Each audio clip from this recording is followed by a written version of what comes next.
Hello everyone, welcome to ZaranTech Insightful Workday REST API Training. In this comprehensive course, you will gain mastery over leveraging Workday's powerful REST APIs for seamless data integration and workflow automation. We will delve into the fundamentals of REST architecture, authentication mechanisms, and API endpoint structure within Workday's ecosystem. You will learn how to construct robust API requests, handle responses, and troubleshoot errors effectively. With ZaranTech's expert guidance and hands-on exercises, you will develop the skills to unlock the full potential of Workday's REST APIs, enabling efficient data exchange, process optimization, and enhanced organizational agility. Let's embark on this journey and elevate your Workday expertise.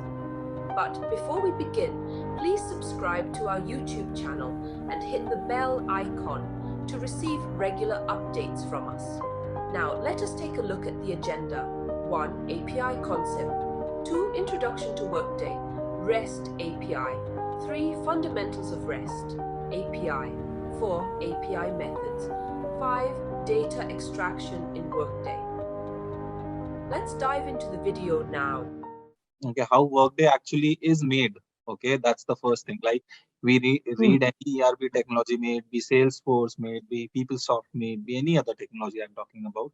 We need to know the fundamental architecture of that tech. If you're coming from SAP background, or if you're coming from PeopleSoft, you're coming from Oracle. So in all these background, we were really familiar with RDBMS, or we would say a relational database, in which we used to have a database management system. It may be a Oracle database, so it may be a 11G database or something like that, where tables are there already there. So tables are there, so we directly insert data into table. We get data from table using SQL statements. We also create PLSQL we also create PLSQLs, write PLSQLs for those. Similarly, there are other databases like IBM DB2. All these are there. That is not there with Workday.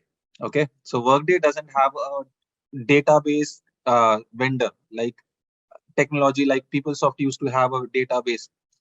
Now, this was an added advantage for Workday itself also, because removing a database partner or a vendor from everything from that actually helps the client save money. So if I am having a database, I need to keep a database administrator. I need to have a server room. I need to maintain that server room. I need to have a team to see that if database, it's a maintenance extra being added, right? So client always wants that less maintenance is done from our side. Okay. So Workday says you don't need to think on database. Okay. You don't need to care about your data being not secured. I will store all the data. So it's the data centers that they store in. Workday does have a structural architecture that we will go through, and it does not have a database primarily. Okay. When I say it does not have a database primarily, you must always ask me a question that where is data stored then? Okay. That's the only answer. So they have their own data centers. Okay. In which data is stored. Okay. Now, in which form data is stored, whether it is stored in table or whether it's stored in a concept of, let's say, big data or something like that, Workday has not revealed that yet. Okay. But the extraction of data, Workday has said that I will tell you how to extract data. Okay.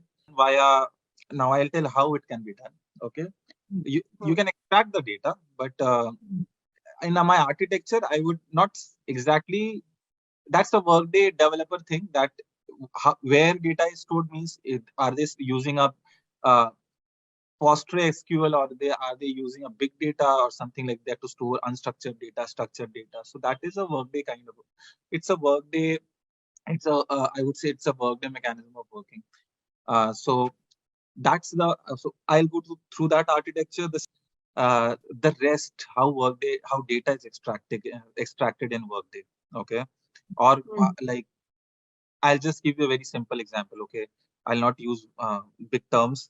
I'll just give you a simple example that, let's say you want to extract worker information which is stored in Workday.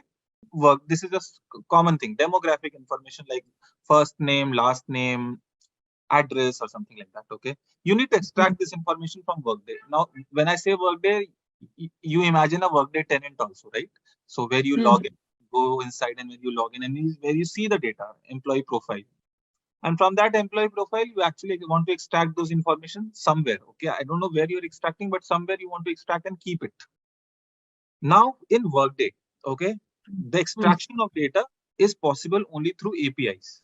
Okay, you need to know what is an API first. Okay, what is a REST? What is a SOAP? You cannot just know REST without knowing a SOAP. You need to know API.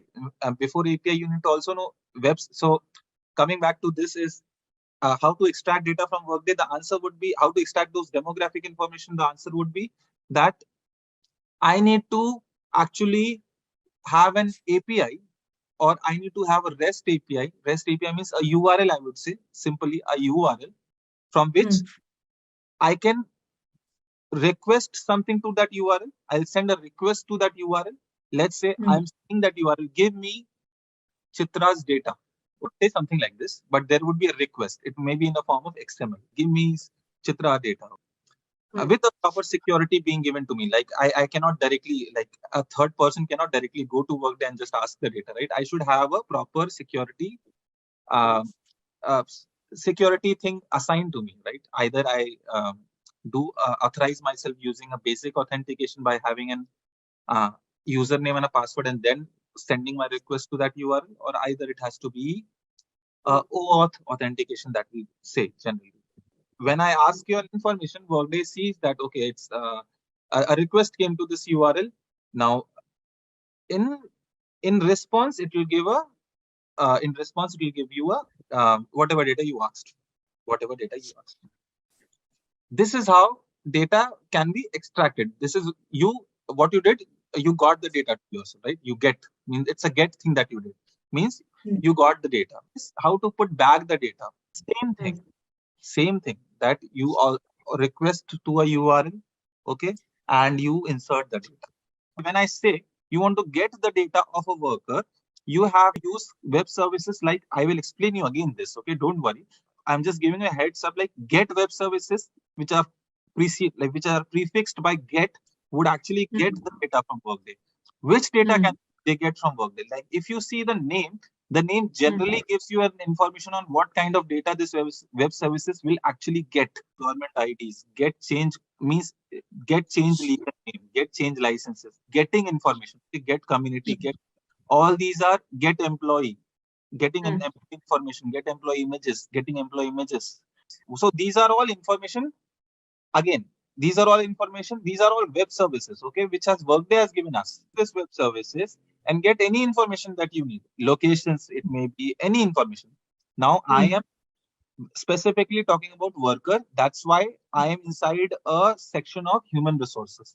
If I will talk payroll, I would go inside payroll section. Okay, now I am in human resources. But if I will talk about, I want to get employees payroll information data, so I have to go inside this payroll section. Okay, I have to go inside this payroll section and I have to again get all the web services which are there available in Workday for them. Okay, payroll results, uh, whatever it is, get period schedules, depends on whatever my need is. Okay, whatever my client requirement is, whatever my need is, it will give me everything which is there. First I need to and make you understand that this is a SOAP request. Okay, so many people are confused on what is a REST and what is a SOAP. Both are type of methods. Okay, I'll just show you.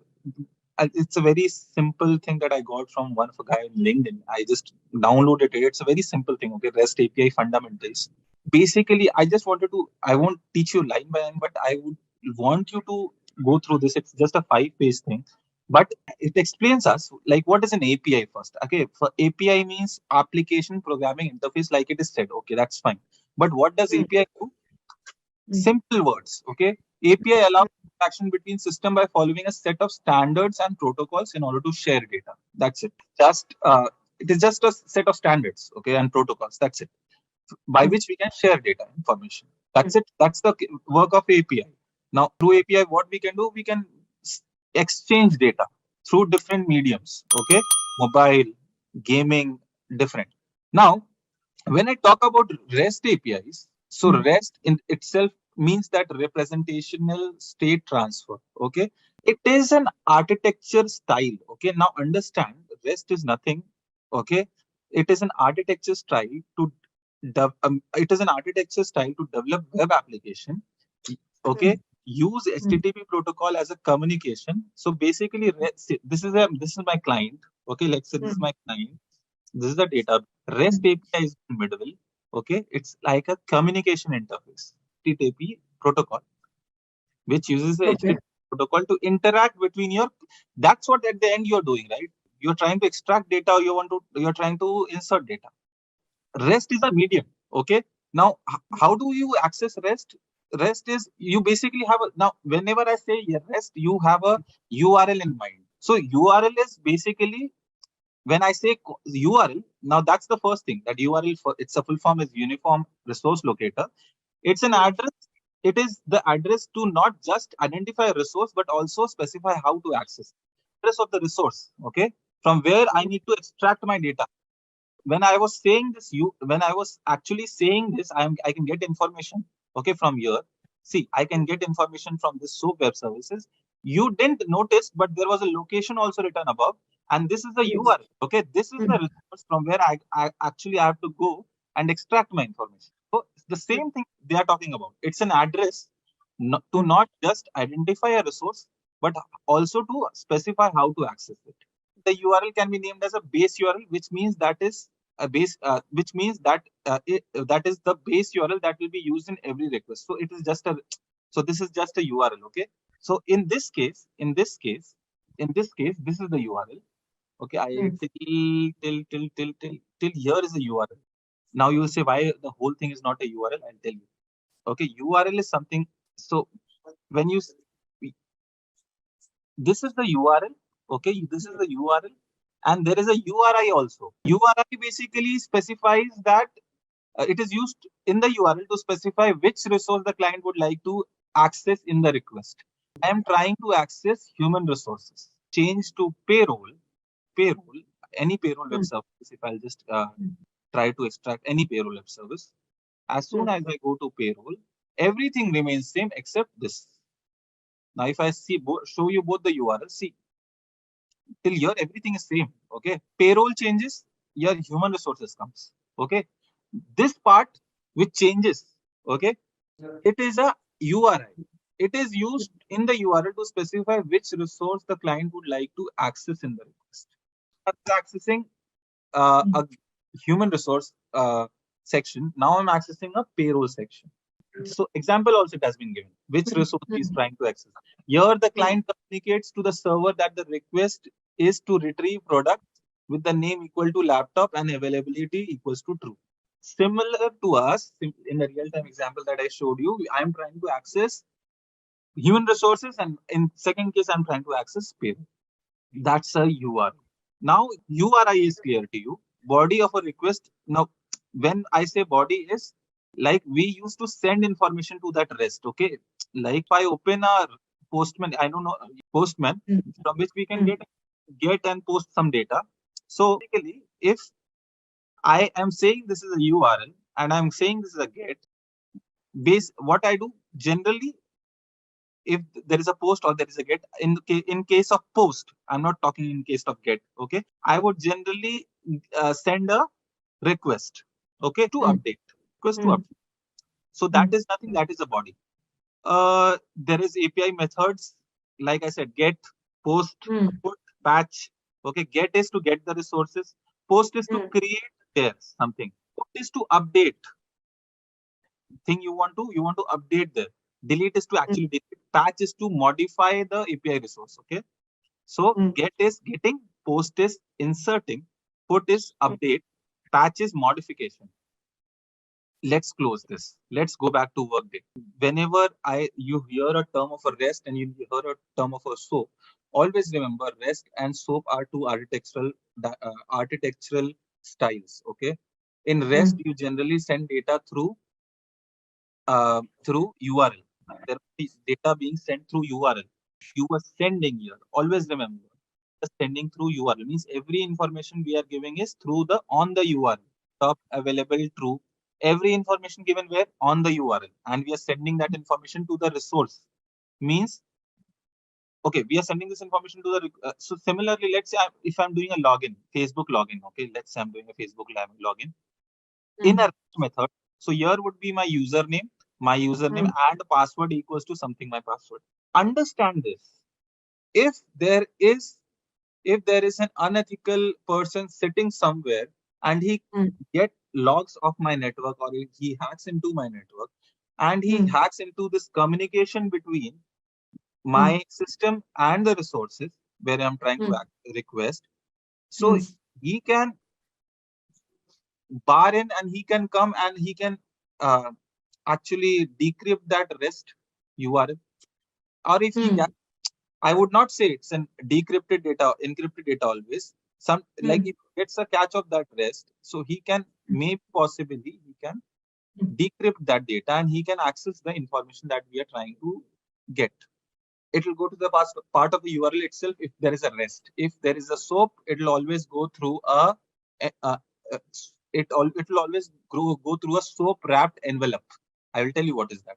So whenever there is a request being sent, it is always wrapped inside an envelope. There is always, so this is not a REST request. When I say you, this is not a REST request. This is a SOAP request that is. Now, why this is? Because this is more safer in nature. Okay, but yeah, REST are generally faster in nature. The SOAP are less faster, I would say. Now, in which conditions in Workday you can go ahead and use a REST and a SOAP differs. Okay, if I'm trying to, so I don't know if you are. I'll just give you some, tell you some studio terms. If I'm trying to access a custom report in Workday Studio, like I have a requirement, I need to get data from a custom report in the tenant.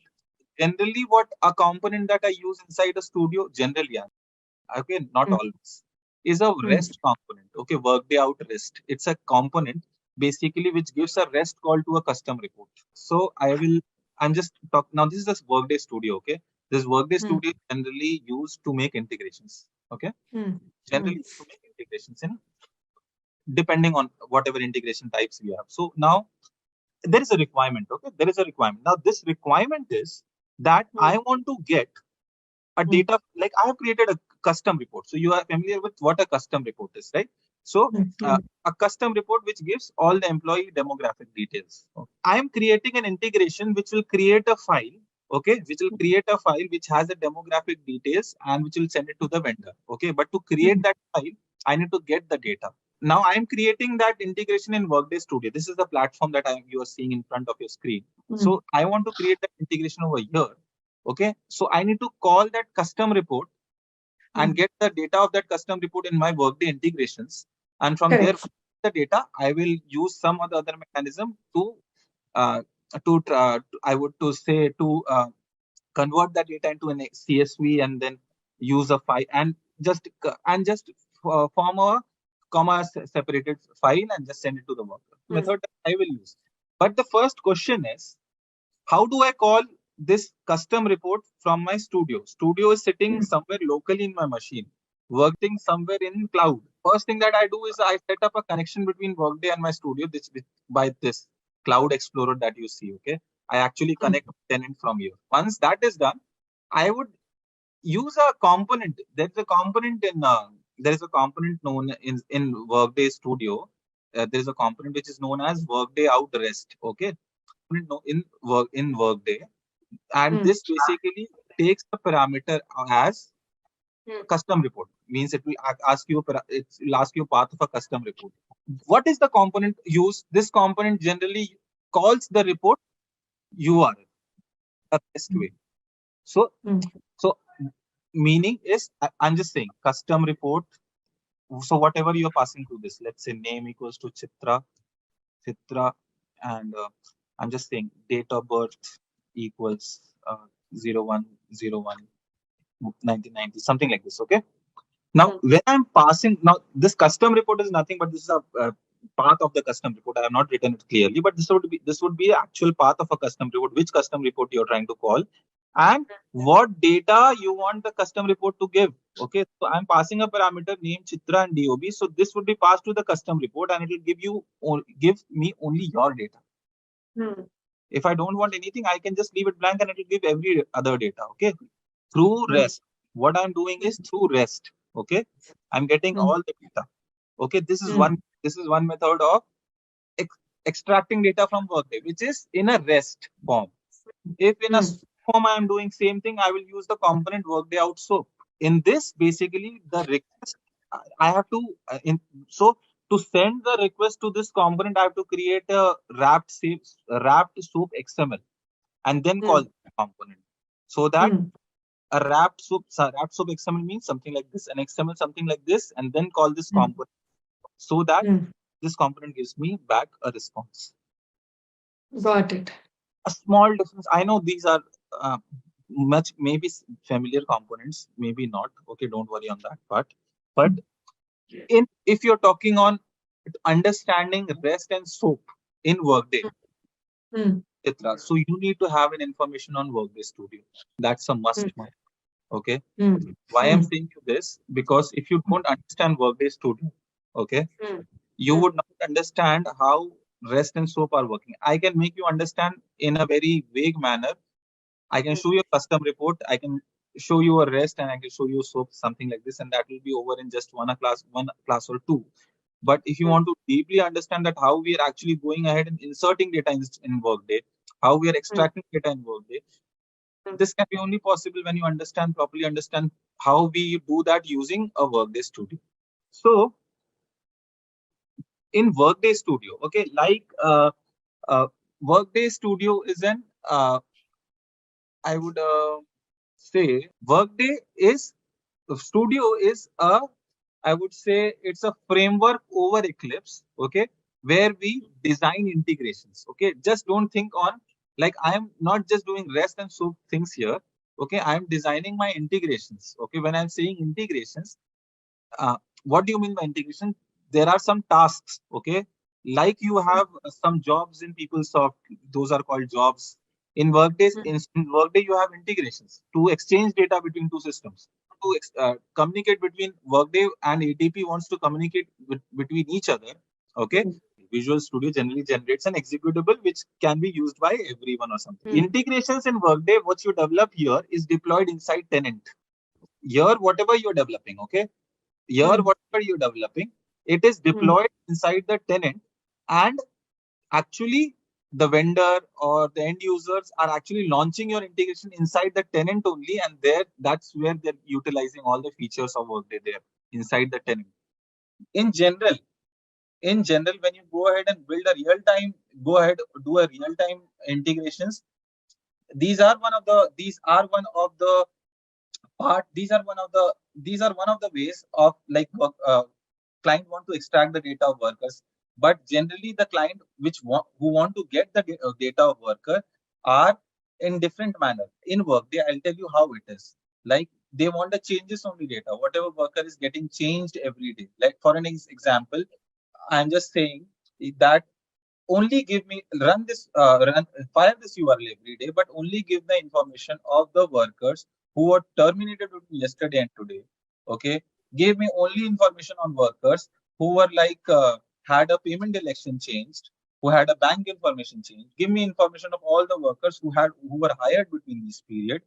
Okay, all this information. If you just want to get through a web server, you just want to get through a URL, it is not possible. For that, Workday has created some integrations, which is known as core connectors and different other things. I am giving a requirement. Okay, tell me how it can be possible just using a Postman. Okay, just a requirement. Okay, so the requirement is there is an employee ABC. Okay, there is an employee ABC who gets a yearly bonus. Okay, let's say $100. I'll just say. So this bonus would be a one-time bonus. Okay, because bonuses are generally one time. Okay, and he gets it in the month of March 2023.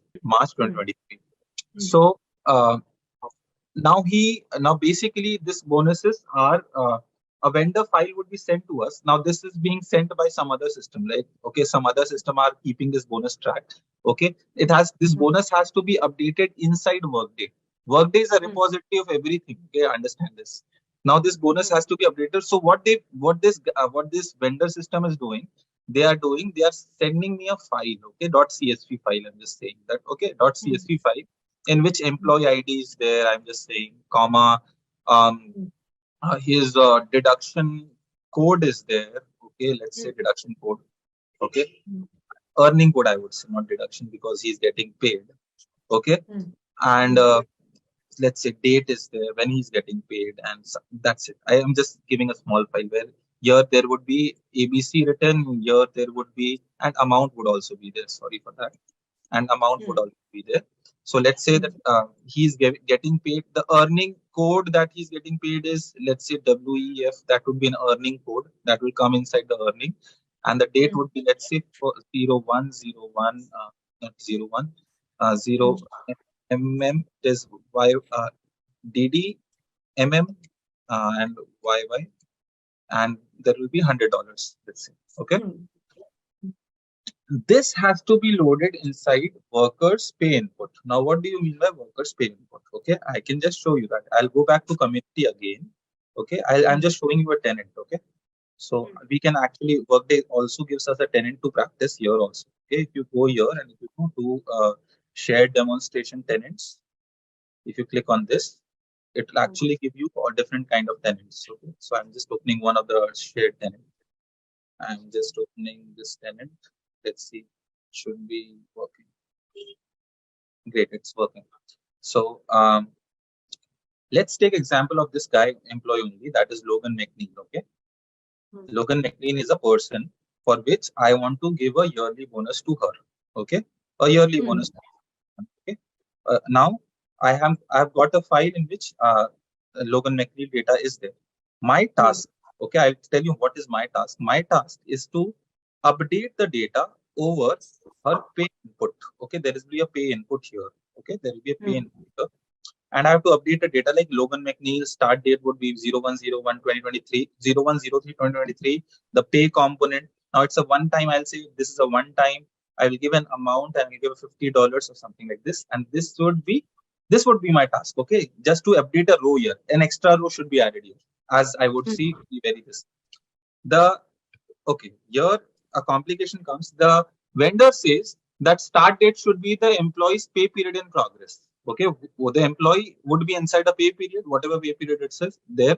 The start date would be an employee pay period in progress. Okay, now coming back to few minute things. Okay, there will be, let's say, 6 or 7 files. Okay, there should be 6 or 7 files. Sorry, 6 or 7 employees. Let's say 7 employees got bonuses. Okay, I'm just taking example of one. 7 employee got bonuses. Okay, first we have to, there are few checks. Okay, few checks that those employee in the files, whether those employee exist in Workday or not. That's the thing that I also need to, my first thing I need to check that before loading. Okay, it may happen, a bad employee can come. It may happen. Okay, a terminated employee should not be processed. A terminated employee whose termination is after the pay period start date should not be processed. So let's say my pay period start date is 1st of January and the employee got terminated on 3rd of January. He should not be processed there. Okay, and an audit file also. Audit file generally would tell me that whether this employee got successfully loaded. So I can load this employee, right? I can load this employee. I'm a technical person. Okay, I can understand. Okay, a response came to me from a web service, and I can understand. Okay, this got loaded because there is a response coming in this node. Okay, a business person, if he's running an integration coming here and he's running an integration with the assumption that if I send this integration a file, it would update data in the tenant. Okay, a business person. Okay, and if I'm not giving him that whatever integration is running, and if I'm not giving him a generated file at the end which writes in a very simple language that okay, this file you sent, it got loaded, this file you sent, it didn't got loaded because this was the issue with this file, or this file, this was a terminated employee, correct this employee, go and correct this employee in the tenant. This employee was an invalid employee, so go back and check with the vendor whether why this employee was sent. So business person won't understand that way. So proper auditing can be only done via integration. Business logic can be done only via integration. Only insertion of data or extraction of data is just not Workday. Also, as the business resides inside Workday. It's a Workday is an ER, so you never deploy directly on productions. Okay, you never do directly on productions. A production copy is there on sandbox. Okay, so whenever there is an issue coming in production, so whenever an implementation happen, okay, in Workday, the implementation does not directly go to production. Implement there are multiple tenants. Okay, it start with the first implementation tenant. Okay, something known as where you actually go ahead and implement your integrations. You test your integrations. Once that is done, there is another type of tenant which is known as end-to-end tenant. There you actually do your end-to-end testing of your integrations. Once that is passed, you go to third tenant, which is known as pay parallel tenant. Okay, every payroll integration is tested in that tenant. Once that is done, all the integrations are migrated to sandbox tenant. Okay, once that is done, SIT or UAT tenant. Okay, and once that is done, then production migration happens. And in support, let's say in support, still there are issues coming. So there is Workday always refreshes itself and every Saturday and keeps a production copy there in sandbox. Okay, if there is a problem coming, let's say with any integrations or so you can always test this integration in sandbox, like recreate the issue there, and once that is fixed, and again redeploy back your integration to production using proper migration, and there would be a change management system. One day, oh sorry, one thing or like one way of doing that is you have all the get web services extract all the data. This is a technical way. Okay, this is a technical way. Now you can, or like I don't know where you want to store this data first. Flat file. Okay, so backup of tenants is possible in Workday. First thing is we can create backups of tenant in Workday. Okay, whether you can store all this data in flat file or not, still not confirmed. Refresh. So what is happening there? A copy of everything is going, right? So whether you did anything in sandbox, you changed the employee name also in sandbox. Okay, next Saturday you come and you will see the employee name is back to whatever it is there in production or old name. Okay, so what has happened is like you just replicated, you just dumped your data back to sandbox. Okay, but this is just possible through tenant to tenant. Okay, your requirement is that I want to get all the data and store it in a flat file. The only way of doing this can be a web service. When you say flat file, you have to create an integration in order to create, like if you are saying web service, okay, like if I'll just say get worker web service will give you all worker information. It will still be on a response would be still in the form of XML only, right? And you want that XML to be converted somewhere. Like there will be a Workday developer sitting on your side, right? On your company side. Okay. You just need to tell this guy, okay, create me an ISU. Okay, integration system user, it is known as. Okay, create me an ISU, which is your username, which would be a username.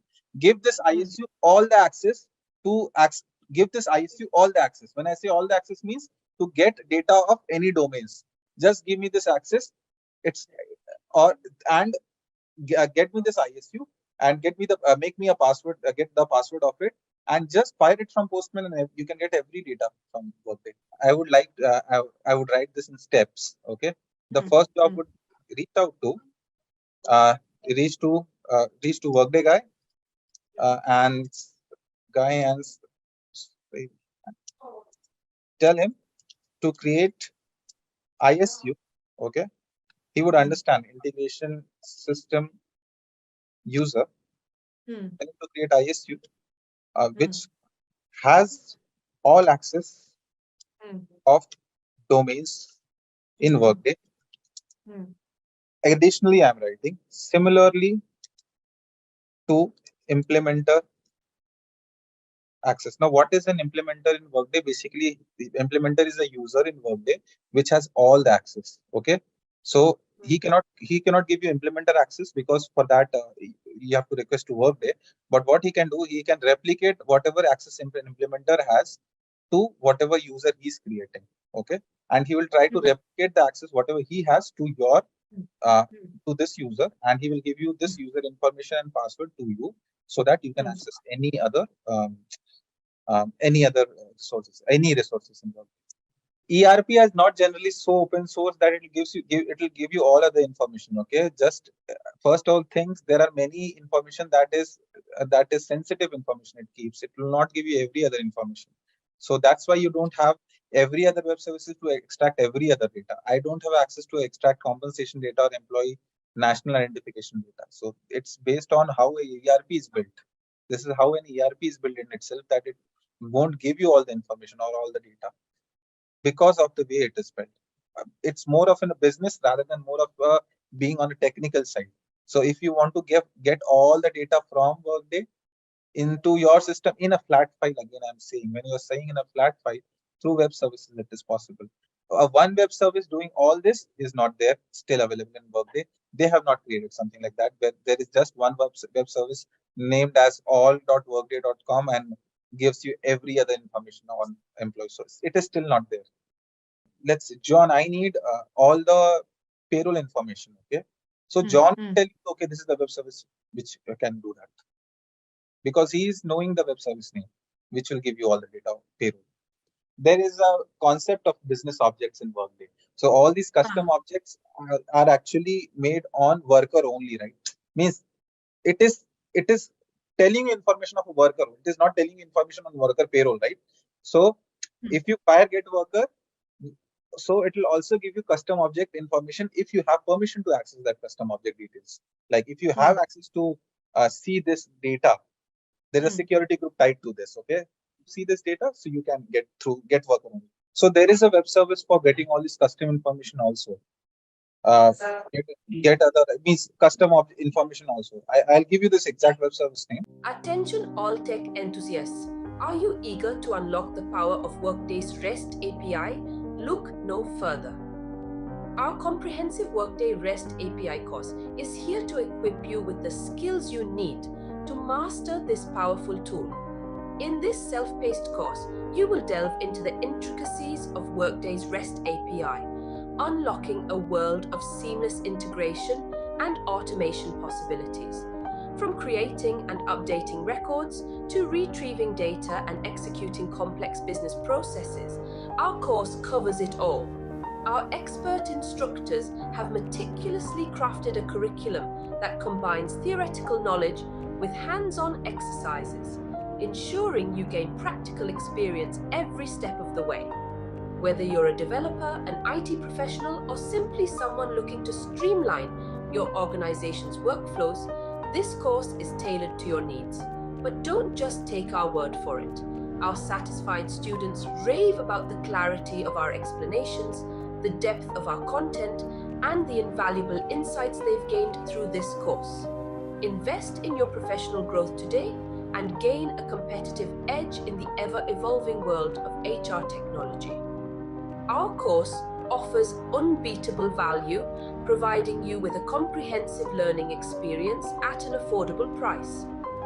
Visit ZaranTech's website below for full details on the training, including course outline, instructor profiles, and pricing information.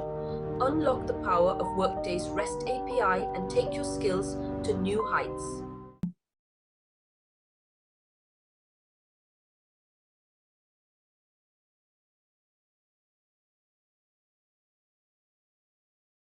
Coming back to studio now, I knew that okay, now it's an implementation tenant.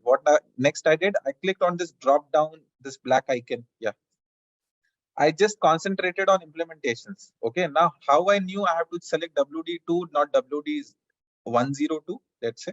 So if you now this is just based on experience, that if you go to your tenant again, okay, sorry, if you go to your tenant again, go back to your just click on this Workday icon, this one. So this implworkday.com, okay, whatever this URL is about and the top. Now this basically corresponds to, if you go to Studio, this basically corresponds to, can you click on this implementation again? This basically corresponds to WD2 tenant type. If you select WD3, let's click on WD3, okay? Let's click on this. Just click on this. So whenever, so if the tenant type is WD3, WD3 would be written on the URL of the browser. In the browser, there will be written as WD3. As of now, you don't have a WD3 written. It is not written. Some clients have an additional setting of that I would, the user just not have to be verified through username and password, but he has to also pass this token step. Now, In this case, we have to generate a token here. Okay. For this, all these things we have to pass. From where do we pass this? From the tenant only. We get all these information. All these information when we pass, we will. So this, if you just write API clients, that's the task, I guess. View API clients, the last one, last. So there will be an API client there. So they have created. So they have created some. Okay, for login there will be an API client. Okay, for your tenant it is not required as of now. Okay, now if you see at the top, REST endpoint, token endpoint, authorization endpoint, you see at the top those are URLs given. These URLs, if you just go back to your studio, so similar, like first you have to, now client ID, from where you will get the client ID, client ID you will get. So there will be an API client created especially for login. Okay, from there, like let's say an API client would be created for login, and when you click on this API client, any of the API client, you will get a client ID from there. Okay, not from here, that won't have. Yeah, exactly. From you see there is a client ID here. This is auto-generated from Workday. So Workday does that. Let me explain in a simple way what we are doing here. You are creating an API. You are creating a client. Okay. You are basically creating a client which will allow authorization to other users to your tenant. For an example, you check into the hotel, right? What the authorization is given, like the key card is given to you, right? And then you press that key card to your door, the door opens. So that key card has a token inside it. Okay, just assume that way. That's an authorization. When you press it against the door, that door is nothing but the Workday tenant, and it authorizes you. Okay, that you have a key card, you have that token inside it, and you enter the tenant. This user is created here. A client is created here. Okay, and which has a client ID, and which is used to create token. And this token can be refreshed. Okay, as in like you cannot. If you have the key card even 10 days after, and you cannot go after 10 days and just open the door again of that hotel, right? So that's how the refresh token work. So let's say the token is just valid for 2 days. So after 2 days, again, the token has to be created. So that's what you have to do in Workday Studio. The token has to be created, regenerated again, so that you again get an authorization to go inside Workday. So it's an additional mechanism. Auth 2.0 is applicable just not in Workday. It's applicable everywhere where there is a security thing, where there is a security, where there is a security thing has to be done. So let's go to the web service part. So how do you traverse there is you have to click on Windows. That's the top. If you just see there's a file navigator, correct? Now from here you have to go to show view. From here you have to go to Schema Explorer. Yeah, it opens the Schema Explorer. So basically it was already opened. It is on the right hand side. It was initially opened at the start. Basically it is not open. You can just close it. We'll try from start. Yeah, close our process details also. Like process details is there. Close that also. Clipboard history, close it. Yeah, close this also. Yeah. Show view, Schema Explorer. It'll open on the right. Yeah. Here, if you see here on the Schema Explorer. Yeah. Click on this. Same thing now comes up. Okay, which you were looking at. So human resources. Go to click finish. Finish. Now click on there. Correct. Again, click there. These are the web services we were talking about. All the web services we'll have. Let's try get workers. Scroll down. Yeah, there it is. Scroll down. Scroll. Yeah. Right click. You can go. Yeah. Right click. Open SOAP wrapped request in a web service. Yeah. Tester. So it'll open an additional. Okay. To maximize it, what you can do, you can just double click on WS tester. There's a WS tester written at the top. If you see, I'm marking it. Yeah. Double click here. And you minimize it, same thing. You can double click it and minimize. Okay.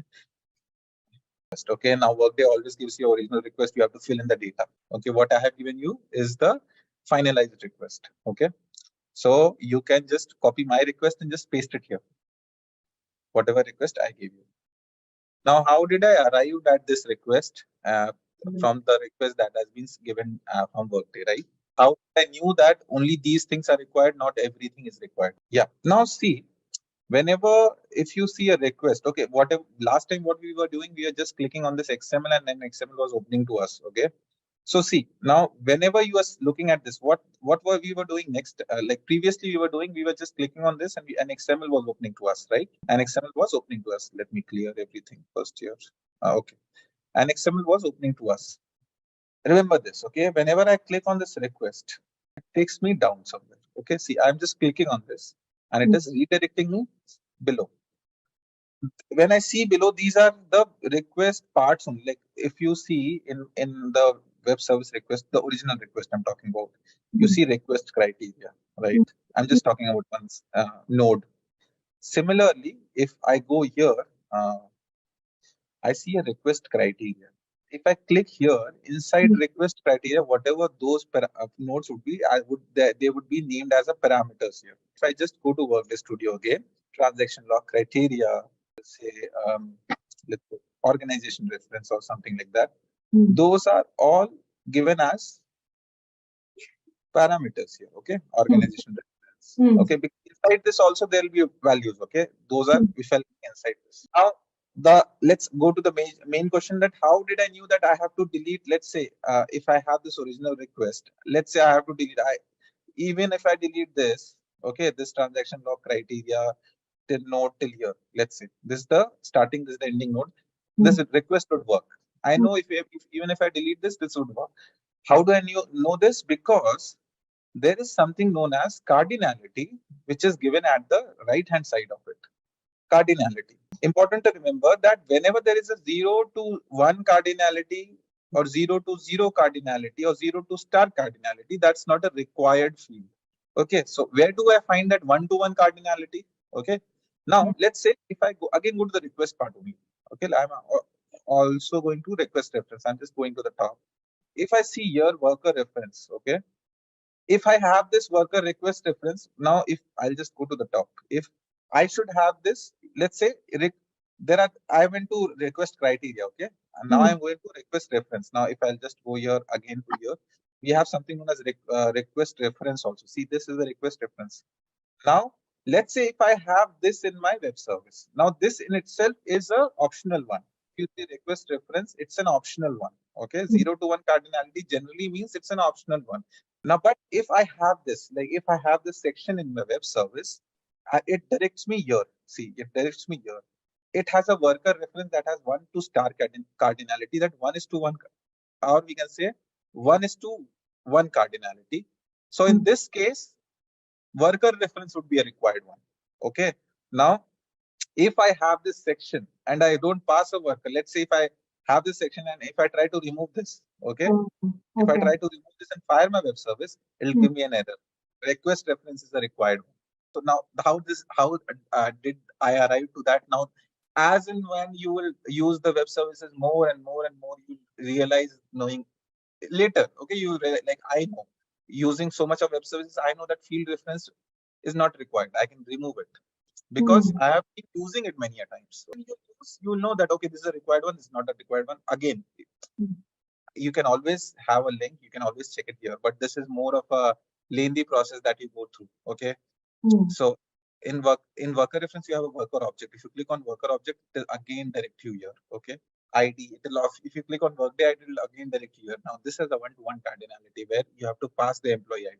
So basically, you have to pass this employee ID when I'm talking about this. Have this section altogether. Now, in coming back to our request, now coming back to our request, this is the smaller request. I'll just put it here.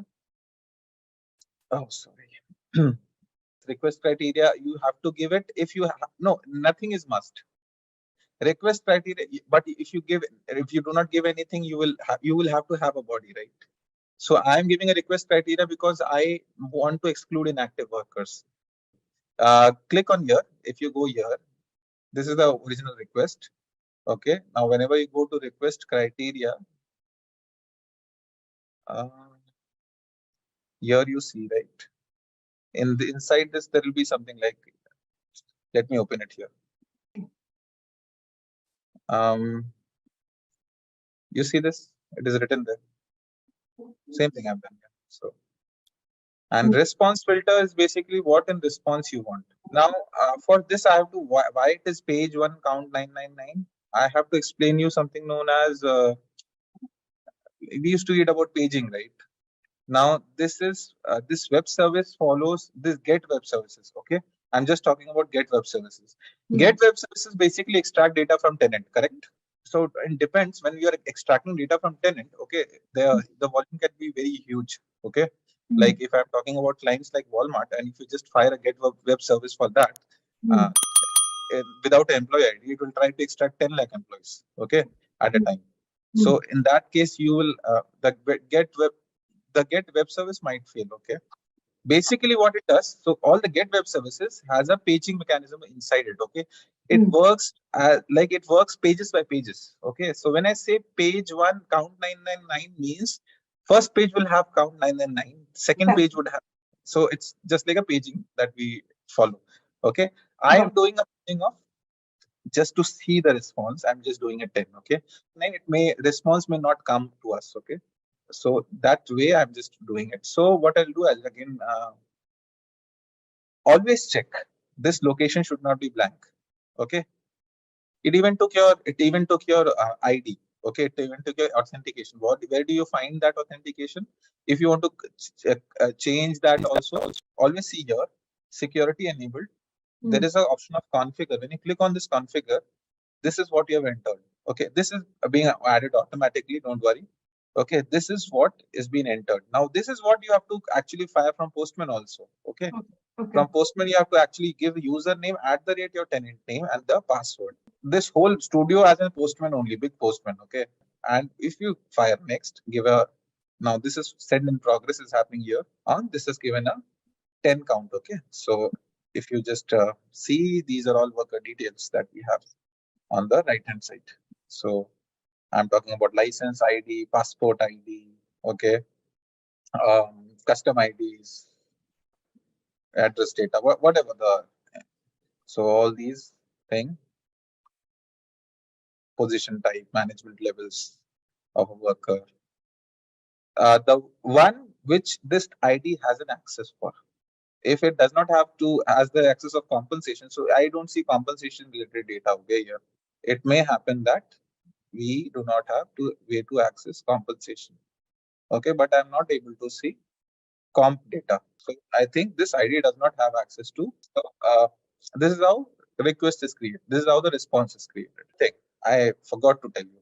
So it is not having compensation. So two things can be there. It does not have a compensation request access, or I have not said here to include compensation. So see here.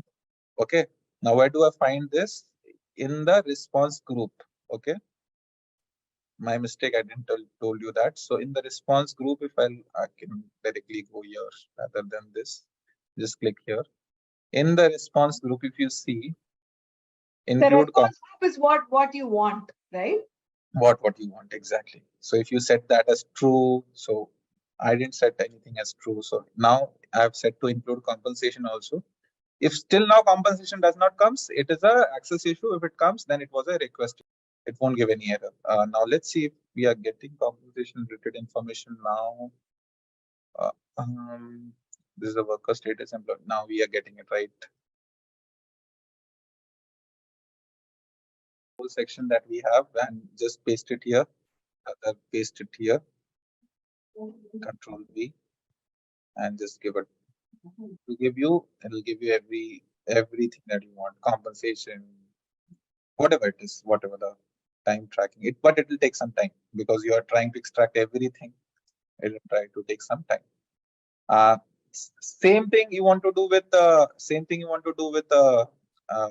Postman. Control A, Control C. Okay, same thing. Now what I did here, I'll just do. We'll come to Postman here, and we'll just give a body, and we'll just give a raw XML form. And now, as you have already authenticated, we'll just do a send. Invalid username and password. I said you why the tenant name that we need to give. So that would be, I'll just copy from here directly everything. Control C, Control V, and We have, let's say we just verify, let's verify our, let's do few things. Let's control A, control C here, control A, control V.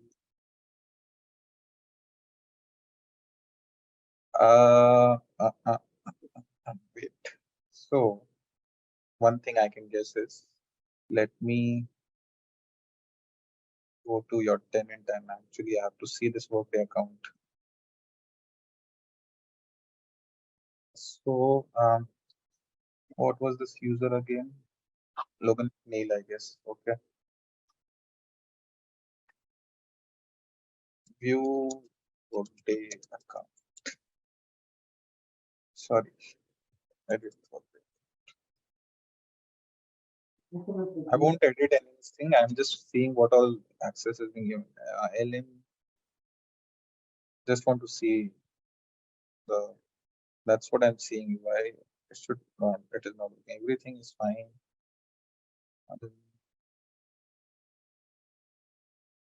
Separate random. That is fine.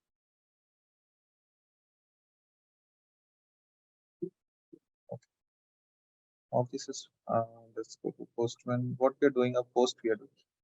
We are not doing a get here because again, if you do a get here, the request cannot be found. And why these headers? 10 headers are there. Why can't I see them?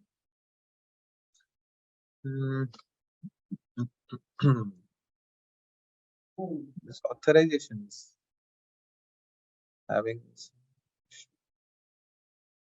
Let me copy this first. Create a token. Let me create the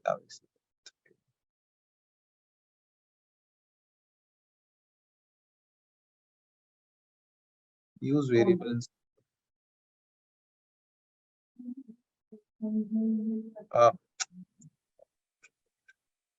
Whatever I'm just copying it everything. Control C. Oh, it's not allowed there. It's not allowed. Control Z. Let me do one thing. Okay, give me a minute. I have to see show from here. I'll copy this. I'll tell you about this. Don't worry. Let's see. Same thing, same issue. Headers. 10 hidden headers. What is this? Content type is text plain. Here it's just changing that. It's mostly part of config, I guess. Should work. Text. It was text, right?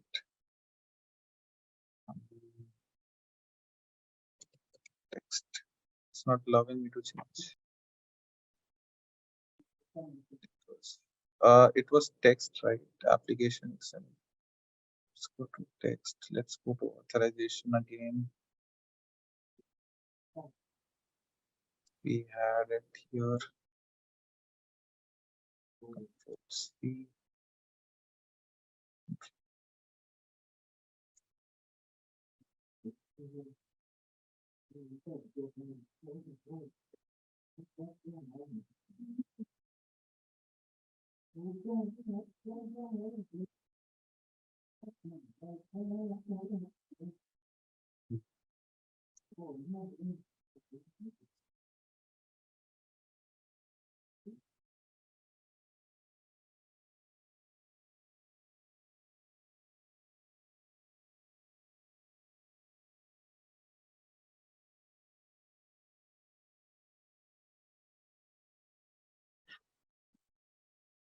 Invalid request because of this.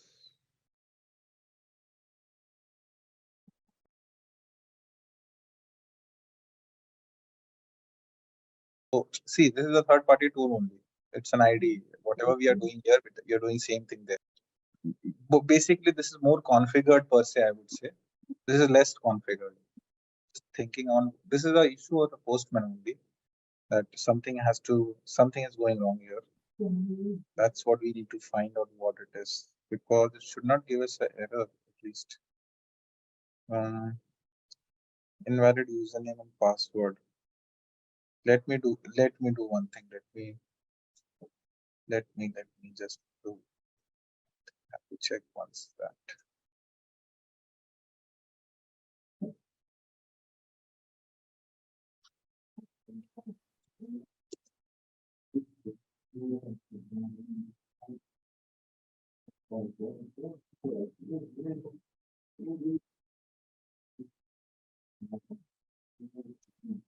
This is correct password. So all this, like, it shows us here also. So I'm just trying to see whether I'm hitting Workday or even or not. So I'm not even hitting Workday because it should give us an invalid session here somewhere. 13.5.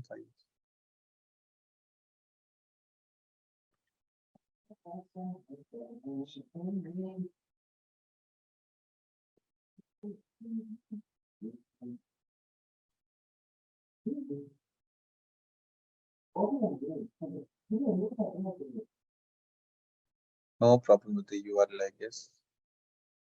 So same URL we are sending here also. Same thing. The problem, it's not hitting Workday. I don't know why. It's like it should give us an invalid authentication or something like this. At least something like that. But it is not even doing that. Let's see. So,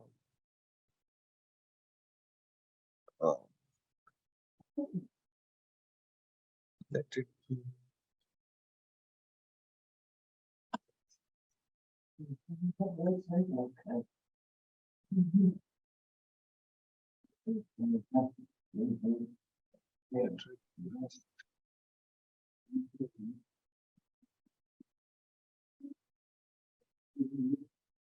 Can we download SOAP? Because again, this will also work, but I don't want that. Why it is not working here? We have to waste our time to look this, because if it is working here, it should not have a problem there. Something on the Postman we have to alter on the settings or something. Till the time we can just download SOAP UI and just.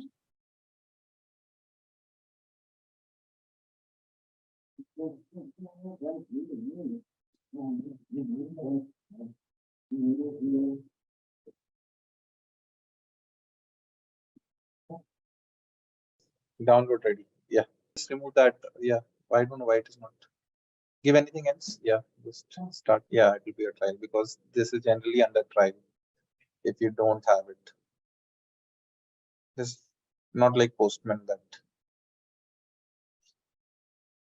So yeah, till the time it is being is happening through here only. I'll tell you this. Yeah, I got it. Now I remember that also. How incremental? I'm just talking on get workers. Okay. So if you open the web service of get workers, okay, this transaction, I'll just copy this and keep it somewhere else, and because I have to explain you this only.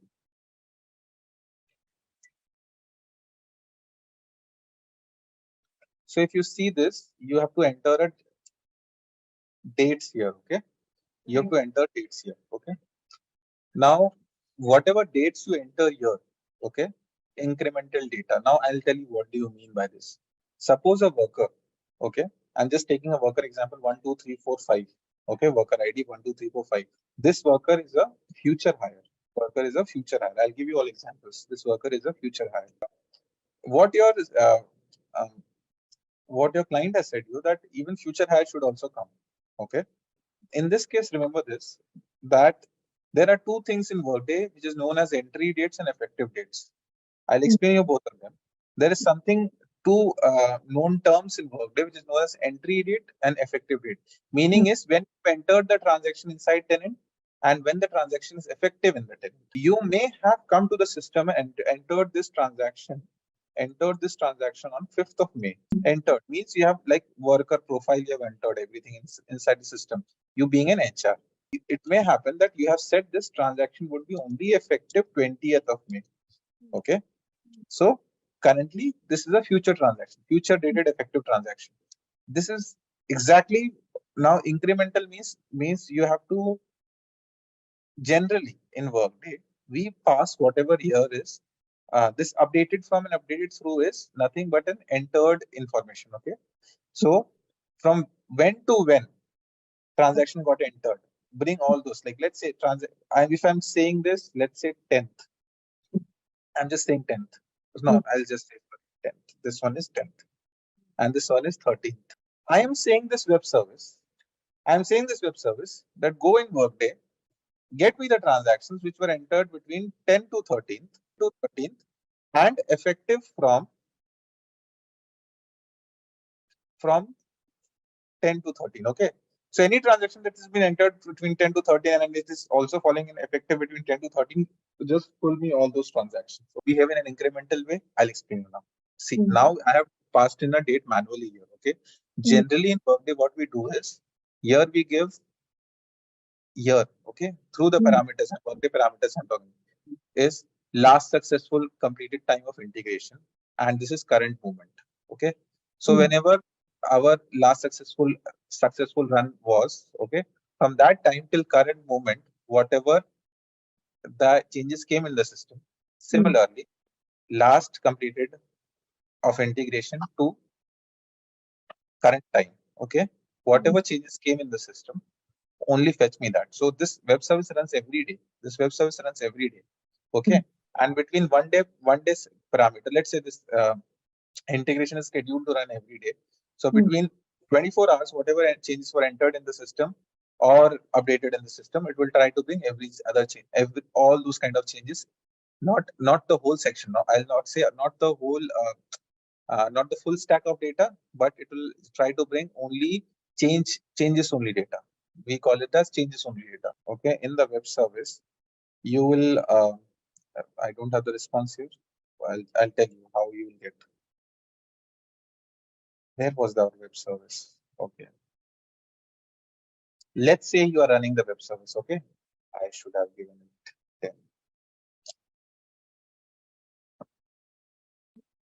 Let's say you have given running a web service. Okay. Let's say the compensation data include compensation. Just a minute.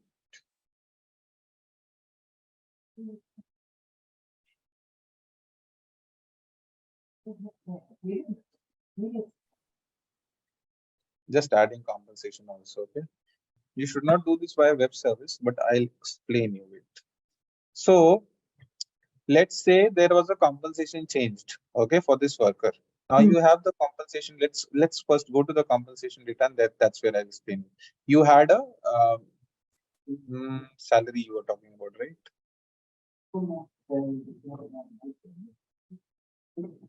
In Workday, it has a very nice thing of a prior value. Okay, so if let's say the stock plan ID changed, okay, so it will. So when you are running with that incremental run, right? So it will have something like I'll just show you how it will be. It will write something like Workday WD prior something like value equals. It will be inside here, okay, and here it will be. Let's say ABCD was before. So it will give something like this. Means it has been changed. Like prior it was this, okay, and currently it is this. So we can change the compensation for some person. Yeah, we can try.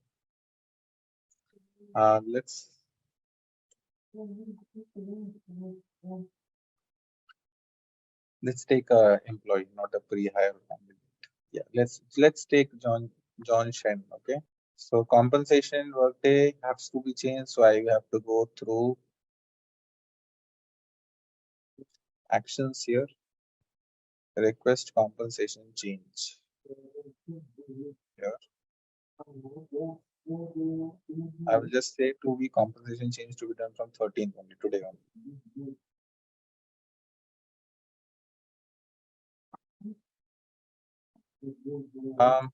What should I change this? The total is.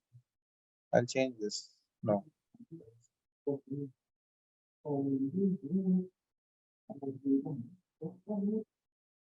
Let me change this salary actually. Here it is. So I'll change the salary from 190 to 98. Okay. Okay. It is giving me a It should not cross a range, basically. Let me do one thing. Rather than 298, let me do it 200, okay?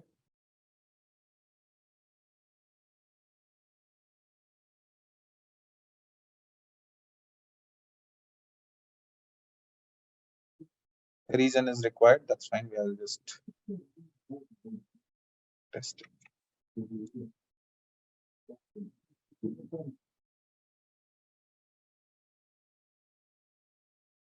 Okay, reason would be here at the top.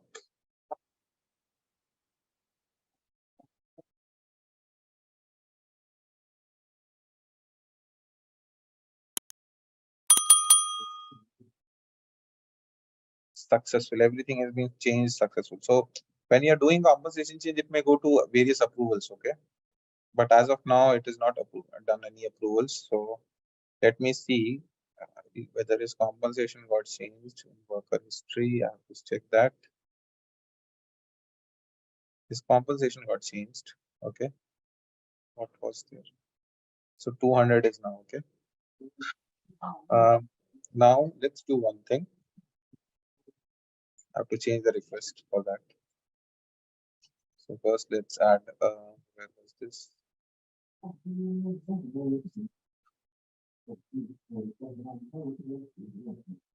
Employee. Back.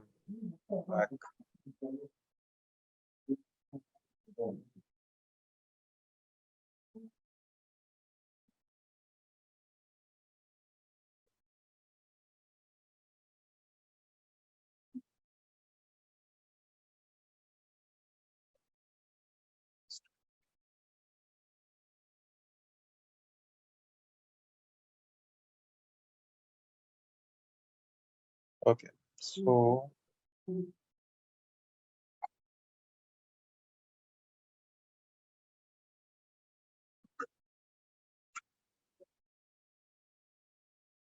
just make it 10 on the control set.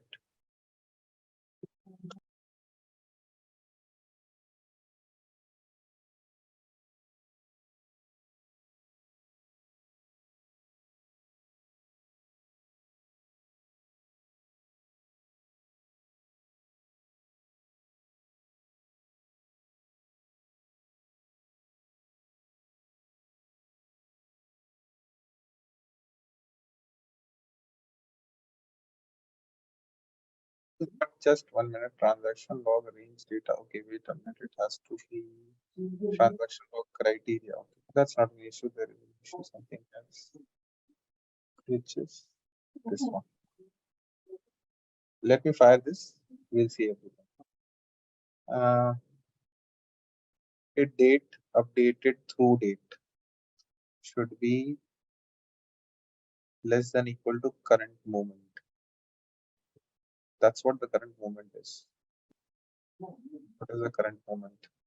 What is the actually we are just on the time part. I'm just seeing what is the current time. Yeah, let's do one thing with 13th. I'm just let me remove this. It can take this also. I think it can take this, but I have to check once. By default, the web services takes time also.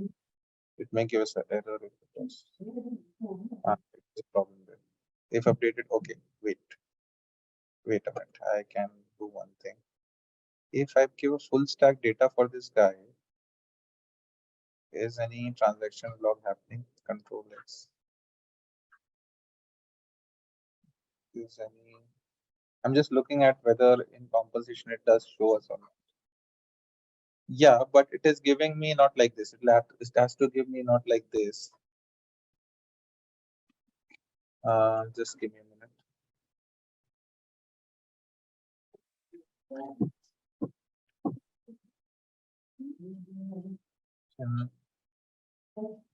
Rows.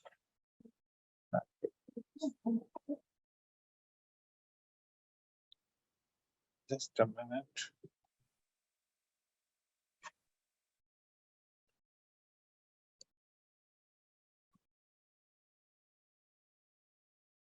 Okay. You have to go through transaction log only.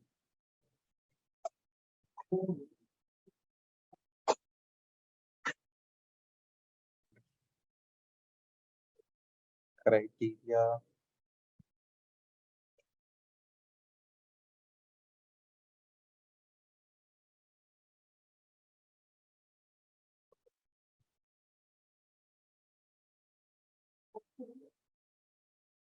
Updated through must be less or equal to current moment. What is the current moment that we have?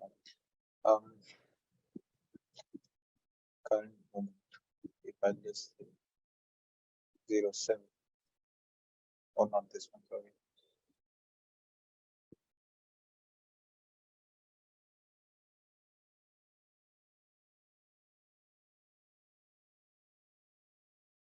Correct. It isn't. That's the time issue that we're getting. I want. Okay, wait. Let me show you. Let me show you another way. Okay, because I want to show you that how we can see it. So similar, like I am firing get worker web service. Okay, worker changes. We generally create an integration system. Okay, generally we create an integration system.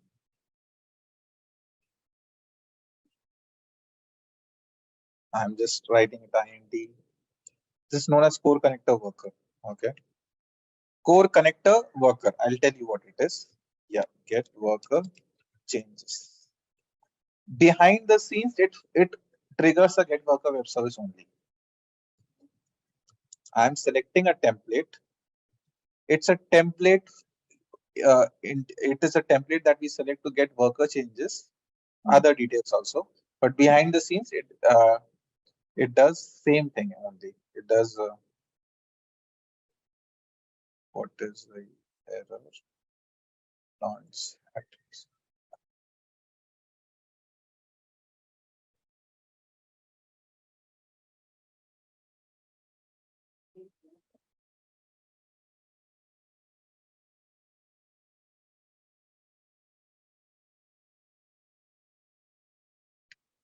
I can leave this alerts. It's fine. So if I go ahead and launch this integration, okay, it asks me for the same thing. Okay, it's the same thing that I was talking on the web service part. Template and worker that I'll have, I'll enter this worker. What was this? Is this worker? Um,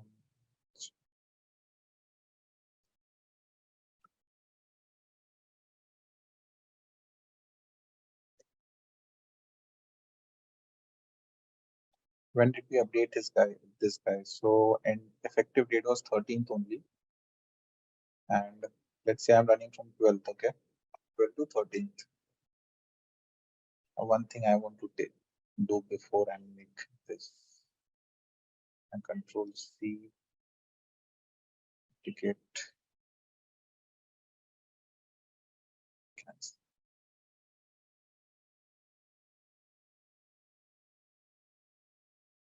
It should not take much time. So it's an integration running for changes only. We generally schedule this integration, okay, and give client. So it generates an XML. Then we generally parse this XML using a programming language known as XSLT, and that's where we convert the XML into a text readable format or whatever format the client needs, a CSV or something like that.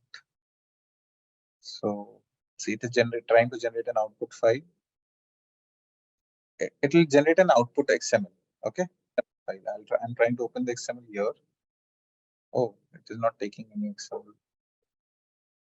Why it is not taking in? Give me a minute. Give me a minute. I know what thing can happen.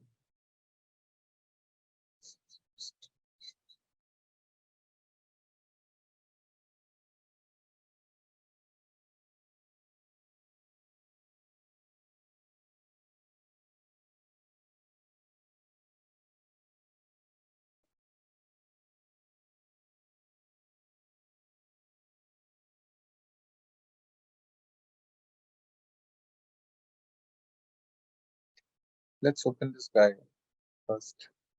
When did I make this change? It's effective. I want to see this person first. John's pen. Job.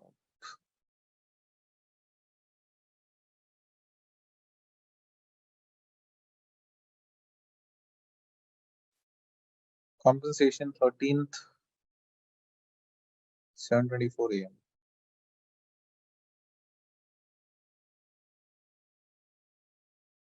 I want to run my integration.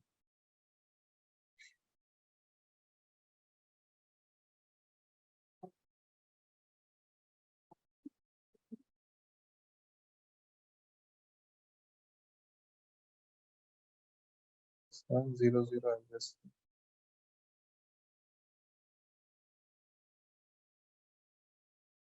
12th to 13th.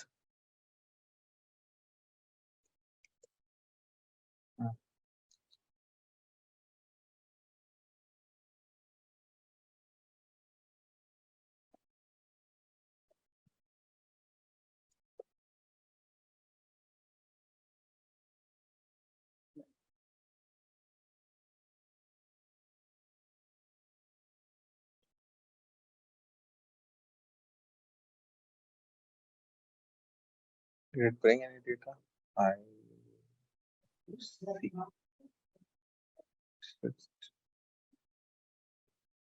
Okay. It didn't bought any data now also. Let us check the issue.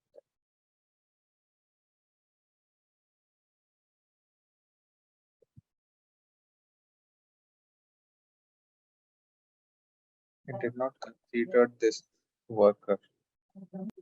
It didn't. It didn't. It didn't. One thing I need to do. This is a DIS enable.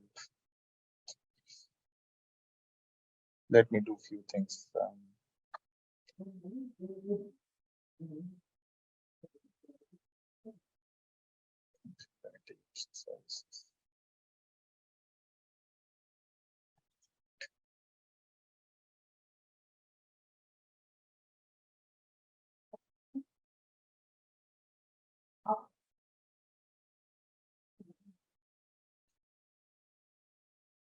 We'll get that. We'll get that.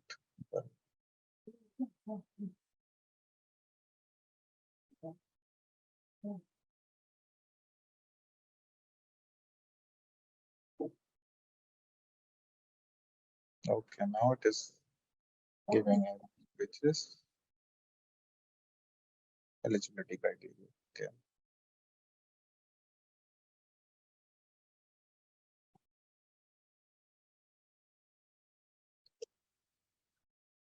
I'm just setting a few attributes. Okay, don't worry. I'm just trying to first bring that worker.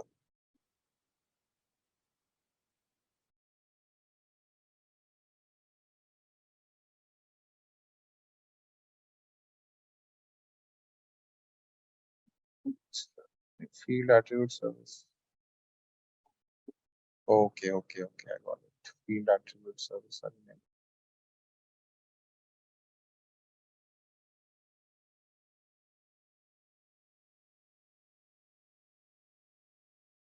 It's basically a config errors that we are getting, not tech errors also.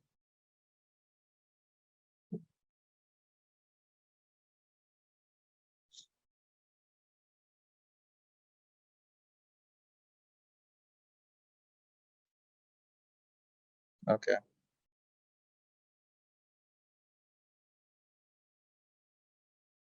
Let us see this. And then now, okay.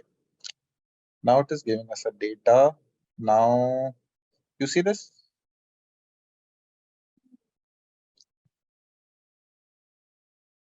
But the effective dates that I've used is this one only, 12 to 13th.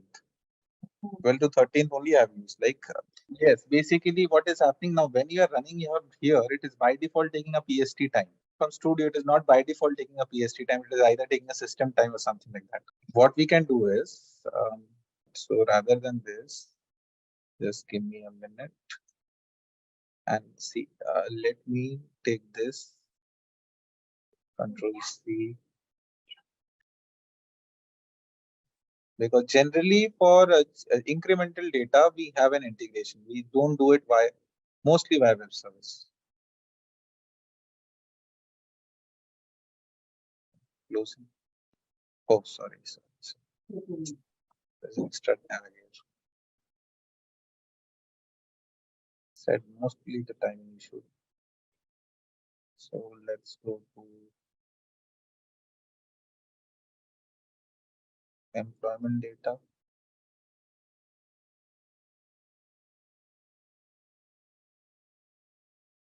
Payroll, the face, worker status, compensation.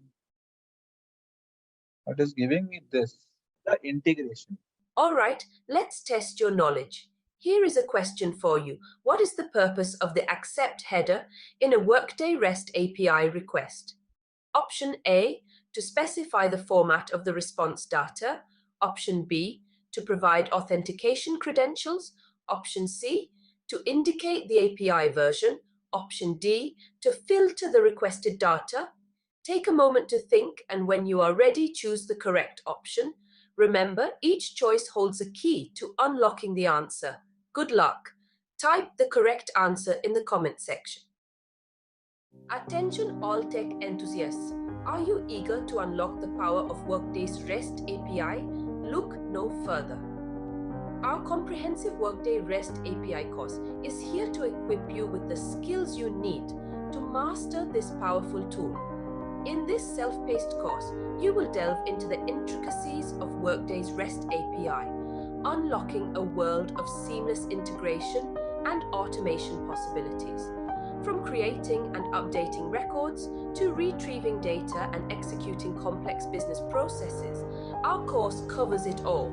Our expert instructors have meticulously crafted a curriculum that combines theoretical knowledge with hands-on exercises, ensuring you gain practical experience every step of the way. Whether you're a developer, an IT professional, or simply someone looking to streamline your organization's workflows, this course is tailored to your needs. But don't just take our word for it. Our satisfied students rave about the clarity of our explanations, the depth of our content, and the invaluable insights they've gained through this course.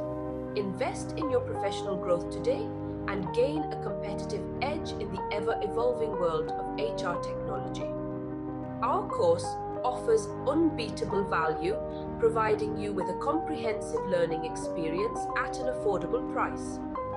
Visit ZaranTech's website below for full details on the training, including course outline, instructor profiles, and pricing information. Unlock the power of Workday's REST API and take your skills to new heights.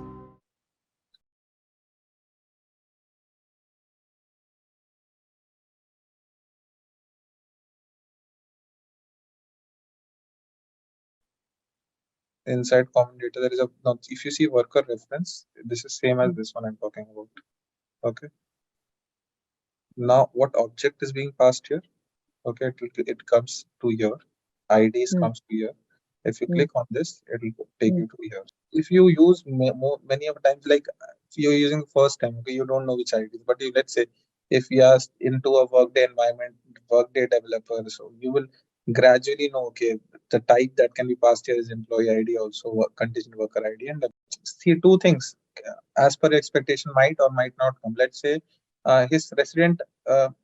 His at home address changed. Okay, now if you're passing the, let's say in request you're passing this worker, so the my ask is again, so do you want that only the changed information or should come, like the home address has changed, so in response only home address change should come, or you want every other information with the updated home address change what is there, it will also come. So there is something known as in get worker, there's something known as date, also one date parameter. Things are there, like in Workday as a ERP system. Okay, when you go inside or log in inside as an, let's say as an HR person, I'm just talking as per the end user perspective. Okay, and this what like this HR, or let's say this user only went ahead and updated his address on today, right? So let's say today his address was updated on 10th of June, but the address is effective from 12th of June. It may not be. Okay, I'm just saying. So that's updated through. Effective date is effective from when the data is effective in Workday. The transaction that we are focusing on, when was this data effective from? If that transaction is a higher transaction is higher. Let's say hire is a transaction that has happened. Change home address change means home address change is a transaction that we are talking about. So home address when it got effective in Workday, that is the thing. The summarized thing is the very summarized thing I would say is in Workday two thing happens. So you understood like when the transaction is entered and when the transaction is effective. Okay, it may happen that the transaction is being entered today, but it is effective from day before to after day before. Let's say day after tomorrow. Day after tomorrow. If you let's say so this you have to select your updated form and update it through dates carefully. Let's say if you are giving the dates as if you are giving the dates as whatever 9 to 10, okay, and you're saying that effective from is also 9 to 10, the transaction might not come for you, okay, the particular transaction that you're referring for, because the transaction is effective on 13, but you're trying to see that the transaction has been entered on 9 to 10th, but the transaction is not effective from 9 to 10th, but it is effective 13, so that transaction might not show up, but if you give 9 to 14th, the transaction might come up. So that's how this area of things work. Okay, there are in okay now I have to explain a very deep thing to you in Workday. So Workday has whenever you enter transactions of Workday, like gender, if I'm talking about, okay, transaction in Workday are classified in two forms: entry dated and effective dated transaction. Okay, now gender is an entry dated transaction, means it will not have an effective date. After this effective date, gender would be effective. Today, if you're entering, let's say male or female, okay, it's effective right now. Right now, it's effective. Updated from and updated through, that's where it is. That's where things will come out. It's an entry dated. It'll so if you will just enter 9 to 10 and gender was entered on 9, it will come. Don't need to give any effective date because that's not an effective dated transaction. And what address might come as an effective dated transaction. It might be there. Okay, then that case you might need an effective date. So depends on the kind of transaction that has been entered in Workday. The address change is an entry basically now. So updated from and updated through, give any date and it will come. Okay, let's say hire of an employee. Some different depends on there are different transactions. Compensation, if I'm talking about, okay, compensation is if the employee is promoted, his new compensation pay scale might be effective from let's say a month after, right? But it has been entered today in Workday. It's an entry dated transaction, sorry, effective dated transaction. That's where effective date might play a role, not the updated date along with effective date might play a role. That if I give everything through a web, yeah, it is possible through a web service. Again, you have to give effective from and through dates. But again, you have to give it, or else, see, if you'll not give it, the data might not come. Okay. Reason is I have experienced this. Like if you will just not remove everything effective and you'll try to get a future compensation change in the response, you might not get it. So student articulation rule. Now, if you click on this, I don't know why there is nothing saved in Workday. Okay, there's a value saved in Workday. Okay, if it had a Workday value, so it will actually give you student articulation. So student under articulation under rule under so value it can have, and that value you have to pass it here. Let me show you something like employee. If I'm just take employee. Let's say employee I'm taking. Okay. Total 6 pages and 539 results. So in one page, you will get 539 results. Okay. So see here, employee ID is there, the value is this. Okay. So similarly, you'll have student articulation ID with a value. Okay. So that has to be passed as a value for student articulation ID. So all these reference ID that you're mentioning are generally can be found from this maintain reference ID task. So for an example, get organization stored in Workday. Okay. Right. But if you get workers will give you organization data of the worker. Okay. So there also you're getting organizations. Okay. For an example, but in get organization, you're getting only organizations. So you're getting organization of the worker. If you just want to capture only organization, you will go for the get organization. But organization data, if you are just specifying for a worker, you'll always get that in get worker also. It depends how is your focus on, because it's not there only for worker. It may also happen there. Okay, these are transactions that have been performed. carry override and all these things, get carry over overrides. If these overrides are there existing for that worker, then it will become.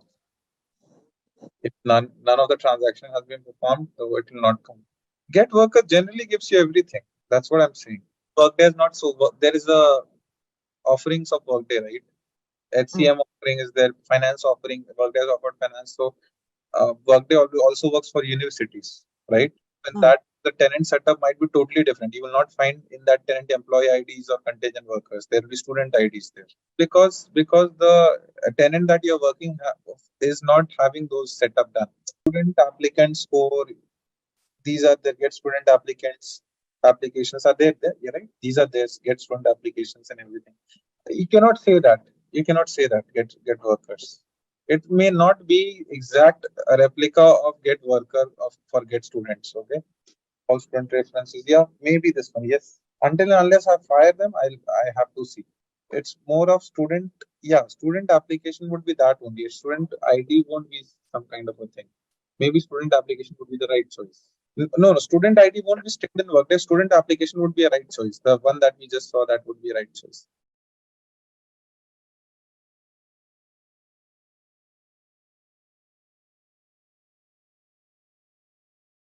Worked on university would be able to answer this more properly. Like his because his tenant might store data related to universities, right?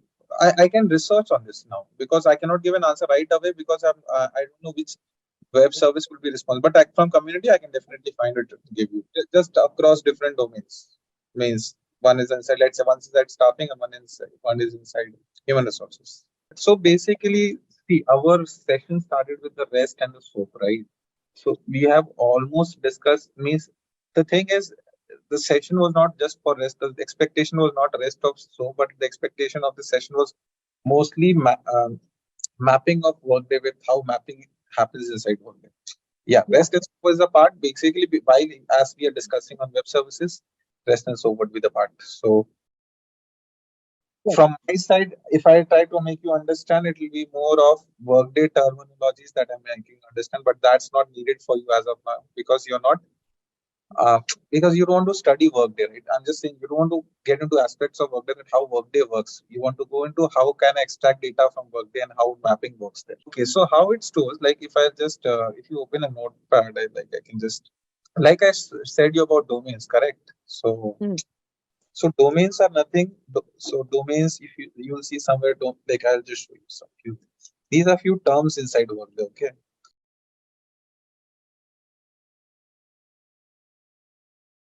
Okay. When I'm talking on how Workday stores data. Okay. So there are now these are actually structures defined by Workday that how they will go ahead storing the data. Okay. The first thing I explain you is domains. Okay. Domains are nothing but Workday has created. Okay. Let's say for an example, employee home address. Okay. Employee work address, employees home country, work country, all these data would be existing inside a domain known as manage address. They have created a domain known as manage address. Let's say manage address. And whosoever has access to this manage address domain, see the home addresses details. You will also see. Similarly, might happen in Workday. So if you have access to, there are two access given to Workday, get and put. Okay? If you have get access, you can see whatever the data is stored. If you have put access, you have the access to update the data also. I'm talking on domains. And now if I'm saying that, okay, I'm just talking on not domains, I'm talking on, let's say SSN for an example, okay? Everyone should not have access to see employees SSN or compensation, if I'm saying, I'll just go for compensation. So compensation details are stored inside a domain that Workday has created, which is known as managed compensation. And again, managed compensation exists inside a functional area known as compensation. So compensation is more of an umbrella, I would say. Inside compensation umbrella, there is managed compensation. There is different other compositions. Okay, different domains are created. I'm just giving you under managed compensation, everything is there. Okay, it's not like that. Compensation some part is there. Okay, different domain. All the domains inside one umbrella that is known as compensation. What is happening now? First thing is, if you're having access to the functional area or not, okay? If you're not having access to the functional area compensation, you're not able to see the tab only for that employee. Like if you go for an employee like Logan McNeil, okay, and see if you like if I see her profile here, and if you can see compensation, okay, then you have the compensation functional area thing task. But if you cannot see her, let's say base pay, you may not have access to see base pay. You don't have a compensation only, so you may like no, you will not see even this compensation here, not even see this. So domain access again. Now when I said that, saying that, so depending on different domain accesses, you have a different other section visibility, access, or permissions. Okay, to update or get data. Now, then inside these domains, okay, inside these domains there are business objects.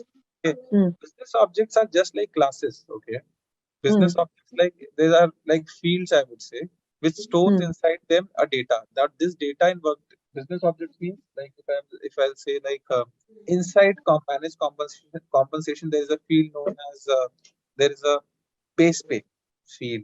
Base pay stores workers base pay data. The business object. Okay, and what is base pay data? That can 20,000, let's say dollars. That is a metadata. Data source is something like data source is a collection of similar business objects or something which is used for making reports. How work stores data inside it is through these things. Okay, it basically stores data through business object, and data is something that already that changes with time, right? 20,000 can become 21,000 tomorrow or 23,000. So business object is a static. You cannot create them. Okay, you can, of course, you can create them. There is a task. Custom objects are known as, you can custom fields. There is known as, we can create them. But the delivered ones you cannot update them. Okay, so if there are delivered business like base pay something delivered business object, and you want to change it or you want to add something to it, you cannot do that. Okay, metadata is something that will already change, that is already changing. When you are extracting details of it, extracting, how it works is, first it sees the functional area you're trying to access, then it goes to the domain you're trying to access. You both have permission to do that. It goes to the business object permissions. Then when you have all the three access, it will go to the metadata. It will either get it, metadata means the value, it will either get it or either it will update it, whatever you're trying to do. They didn't store data in a database, rather went through the approach of object-oriented programming way, storing data in objects, classes and objects kind of a thing.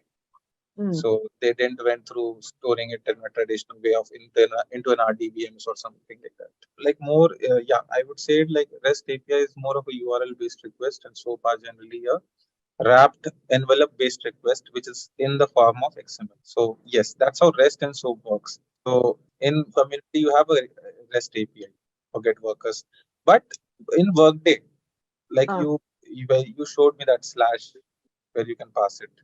But in you have the SOAP option also available, where you are looking right away on your screen, where you can actually go ahead and use the SOAP request for Workday. REST section, like you are looking at here, that will not be there. There will definitely be a community post or something article about that. That section is not there. It would see, you would have more validation in place when you are talking on creating an integration system. But again, this is also fine. This is also fine. You'll either use the get worker web service, or you'll either create a report. These are only two best practices that you can do. Okay.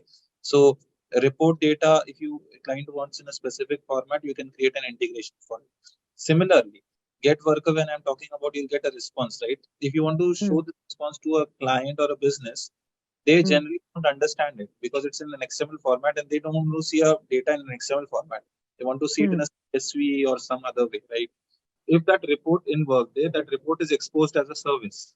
Okay, the report has 5 fields, let's say employee ID, employee name, or something. So you can expose the report as service and call it through Postman and get the data. Report data, whatever that column data is there, you will get it in the XML format in your system.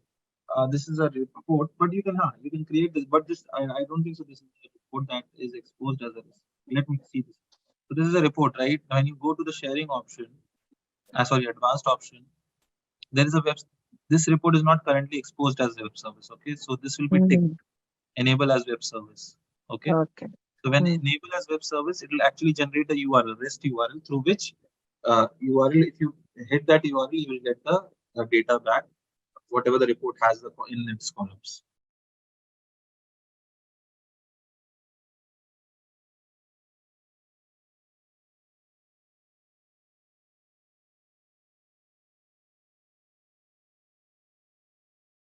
Now I know this is an enable as web service. The data source that will have all the workers is all workers. Now this I know because I have been extracting workers. Now here in this custom report, you can give everything field. Okay, employee ID, let's say legal name, and whatever field that is you want. Okay. And if you go to the share and this report is enabled as web service, now what you need to do is next, you have to go to web service view URLs. Let's say you need the report format in whichever format you need. Okay, it will give you this. Okay, these are the formats that is available. You need in GData, JSON format. Let's say XML format. If you need, you can copy the URL. And let's say I'm just copying it here. Copy text, copy URL. So this is the URL that you copied. Okay.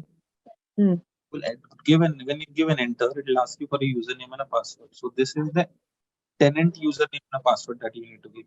You can create a security that is known as ISU, but basically here you have to give that LMC here, all the details. This name is CR all workers. I went to web service. I went to view URLs. In whichever data format I need the report.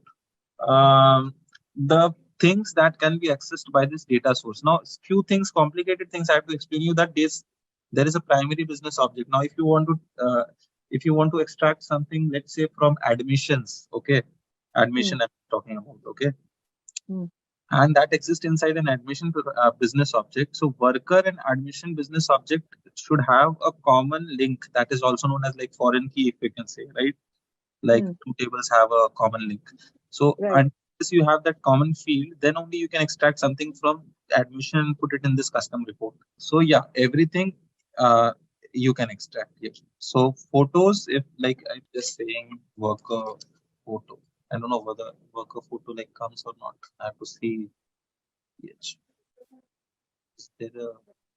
So this photo is what? Returns the photo of the worker. You see? So in this, I will say which field like this is the base 64 image data. Okay.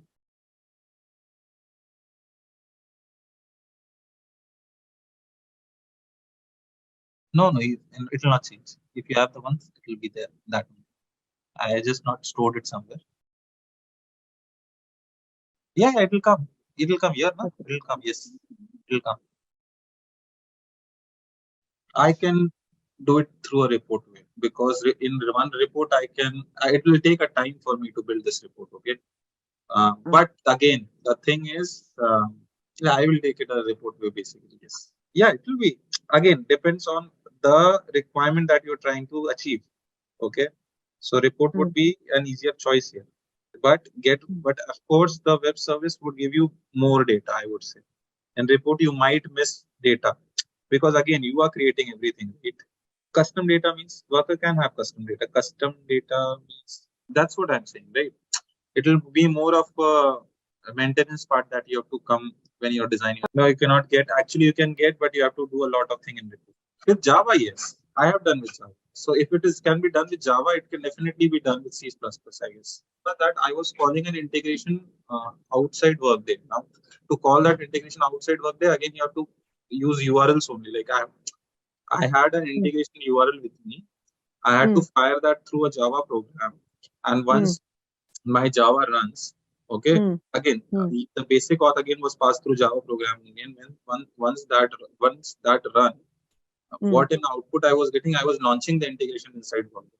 Okay. So if I have a URL, I have a username and a password, and what I can do is access Workday through my Java program, and definitely I can get data and update data also. If Java can do it, I think C++ might also. Means I've not tried on C++. These are the basic things that actually C++ are somewhere like it's more in demand now. Like The system programmings and everything are done still in C and C++. So the basic data structure things are written in C. Attention all tech enthusiasts.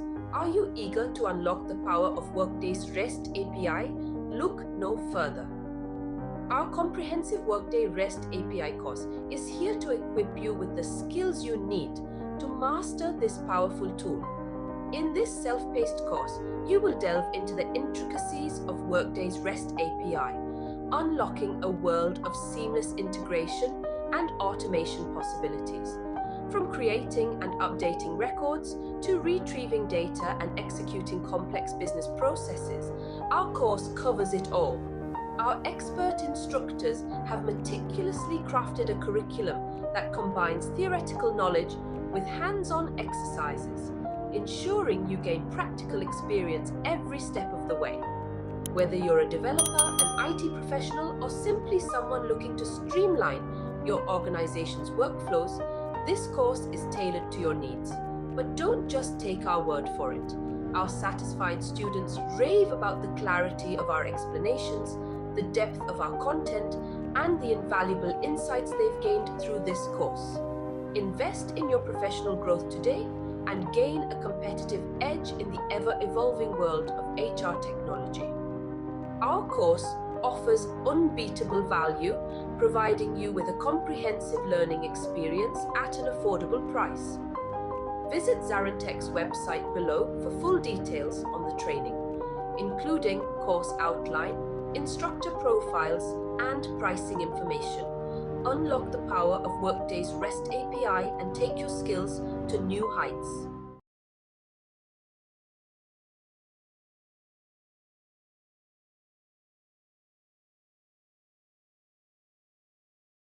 So the basic difference is, so see, import. I'll just you have must have seen that you are also looking at somewhere submit payroll input and import payroll input.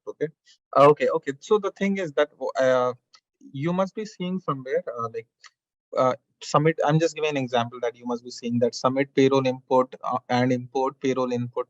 So similarly, like you have. Put applicant, import applicant. Now, what is the difference between these web services? Is a basic difference. They do the same kind of work. Okay, the means it loads the same kind of data. If you see the web service, you will see the web service structure body also. What kind of data they send? It must be similar, not exactly same, but same. What task they are doing. The difference is, yeah, the difference is based on the how they operate. Okay. So in case of submit or in case of put, okay, whenever we are trying to load the data, the request and response go one by one. As in one by one, when I say that, like you submit a request, you get a response. Okay, in case of submit a request. Similarly, in case of put, you submit a request to get a response. Import act in a little different way, in which import give you a functionality that you can aggregate a response, make a batch, and then load the response.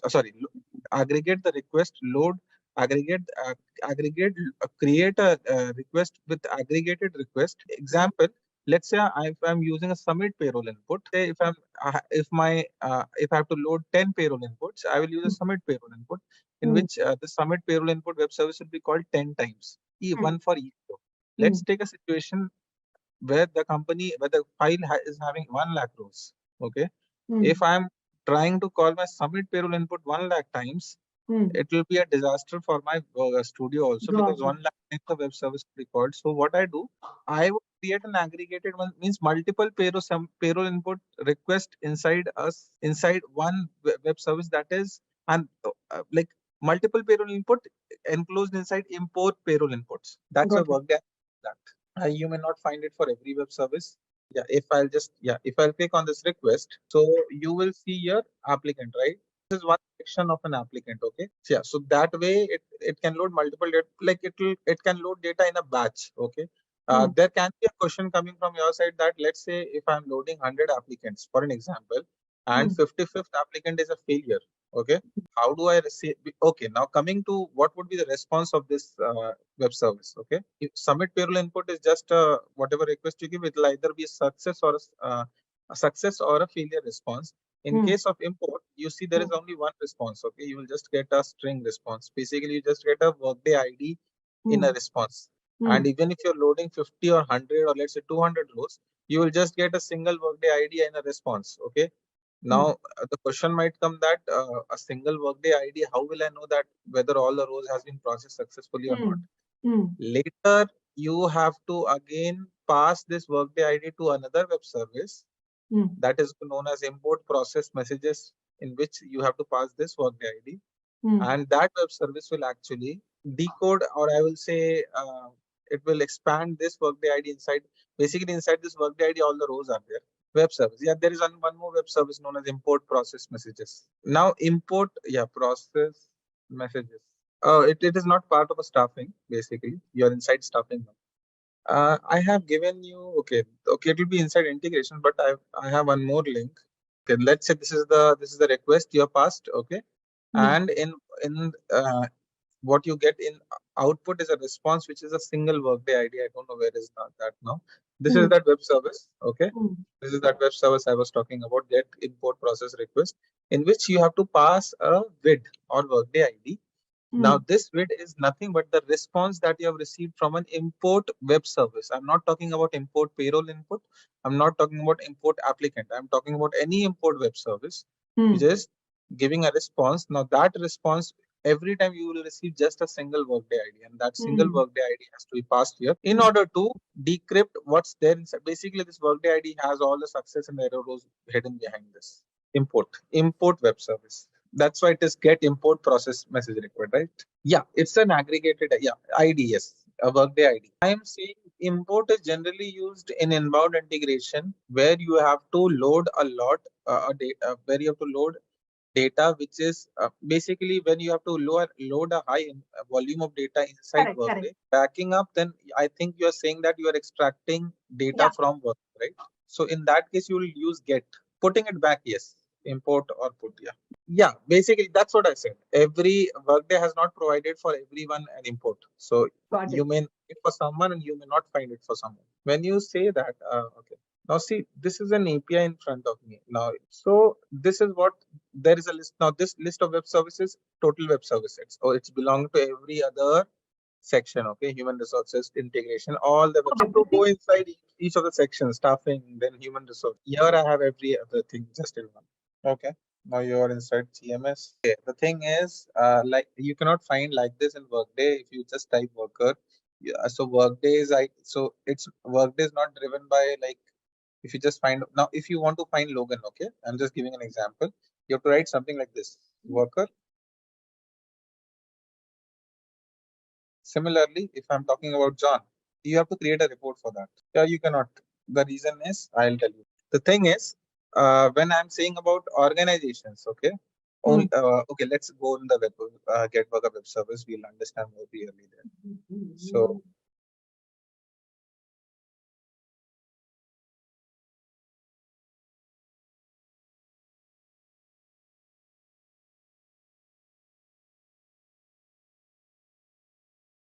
The only things that you can get in get workers are the sections here, okay, whatever the response is there. Like if you see whatever the response is, now this is the response, whatever is there in the response and whatever sections that we are referring here, that's the only thing that you can get. Now if you want the exact tabular format of data or exact sequential data that is exactly there here, it may not be possible. I'm understanding your question. Like if I'm correctly there, so I'm understanding that. Where is that? Now, if I'm just understanding your question, like if you want, you are just saying that, okay, job detail is a page. Let's say this is a page that I'm looking at, and let's say I want to grab every information on this page. How do I do that? Similarly, organization page. If I want to grab every information from this page, how do I do that? Through web service, page-wise data extraction. You may get some information, not all the information. For an example, you may get details of these in Get Worker web service also, okay? But it will not be a sequential detail. Like you will definitely get in Get Worker the contact details. You will definitely get the workers details, even the job details you will get, okay? All these details you get inside Get Workers. Now, pages wise you may not get, okay? It may be in a form of response. Similar organizations when I'm talking about, in Get Worker, you may not get a very clear view which you may get from a get organizations. Basically, if you will get from get worker, okay, when in get worker within the response, you will actually find that would have the all the organization. WID is okay. What basically there is a country that is assigned to a worker, right? Now, the thing that I'm talking about, that country is a similar entity across. Meaning what? Okay, meaning what? When I'm saying name, okay, name. I'm just talking about legal name, and there is a country reference attached to it, and US is what is the name attached to the worker. It'll always US in itself is an object inside Workday. Country, the country is an object. You country, when you will see as a task, you will say USA, and USA would have a Workday ID, which if it is tagged to any of the worker, it will have the same Workday ID. Okay, so it's a similar entity that is attached to every other section. Similarly, here also you have attached the same thing, that is US. Okay, now coming back to your question is pages wise data exactly may not be a possibility, but you may get data in not sections but bricks and pieces, like personal information you are getting. Okay, like and similarly, if I was just on the organization page, right? Let's say I was here, this page, specific page I'm talking about. Where do I find information over here? Okay, so if I just scroll down,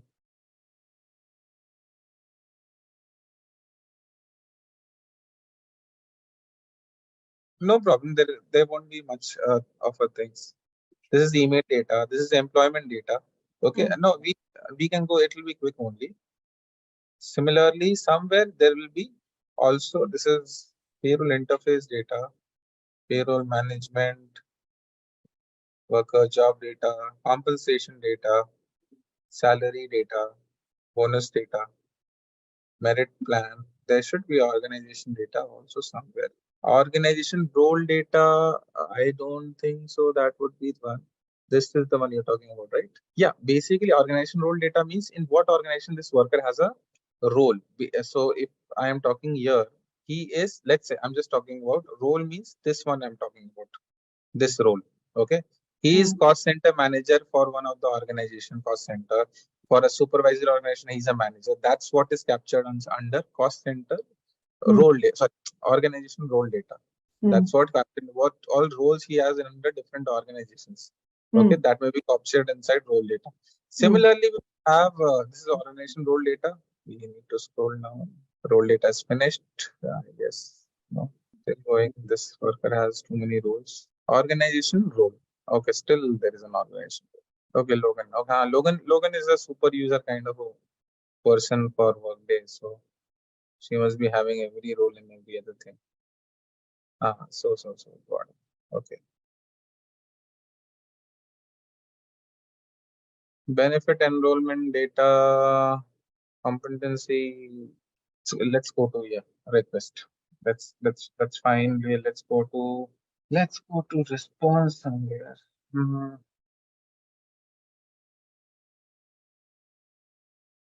So you'll definitely get an organization data. That's not an issue. Position organization, you see the position organization data. You will definitely get all the organization. Now, if you are looking at here, you are getting all the organization data. I'm not talking about role data. I'm talking about organization data. So everything that you are talking about, you will be getting it inside here in the organization reference. So, but if you ask me that how do I get pages wise data, maybe not be possible.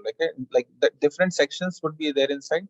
Similarly, employment data would be position inside a position section. There you can find these web things, these services. I would say when you say on the UI perspective, I want an exact match there over on my system. Oh, sorry, on my extraction, it may not be possible. Job history or manager history. Okay, most of the things that you will get in worker.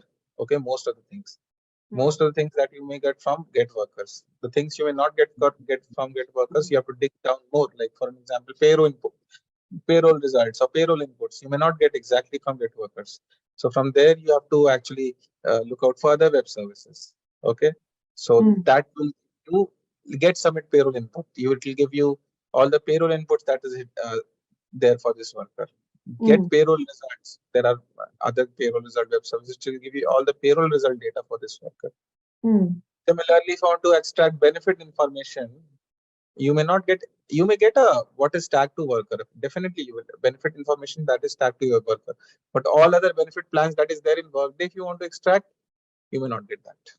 But from Get Worker, you will get majority of the things that is for the worker. Like you are getting all this data, you are getting contact data, you are getting personal data, you are getting compensation, you are getting benefits, you are getting even career, you are getting in which learnings and everything are there, competency learning and all those things are there. You are getting all kind of data that is there from Get Worker. It's just not page-wise data, I would say. By looking at the web service, what I can tell, okay? Now, by looking at this web service, what I can tell. Now, again, I mean, 100% not be right, but I will be what this. I will be at least 90 to 95% accuracy. What is this web service bringing? It is basically bringing the conditions which are there on the business processes.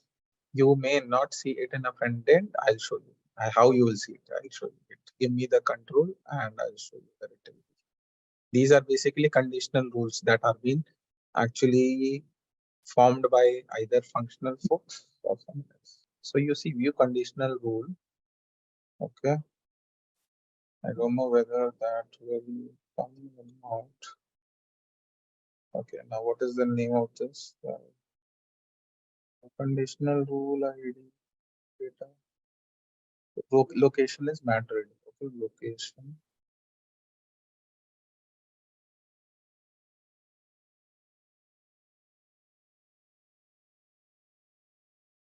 Someone has created this conditional rule. Okay. And rule is a rule where where they have attached this rule. The question is where they have attached this rule. Created from global staffing eligibility used in collective agreement. Now they are using this rule somewhere inside this collective agreement. This is very functional, basically, very functional. That what is this exactly? You don't need this data. Now this data is basically a validation set up on a working of something.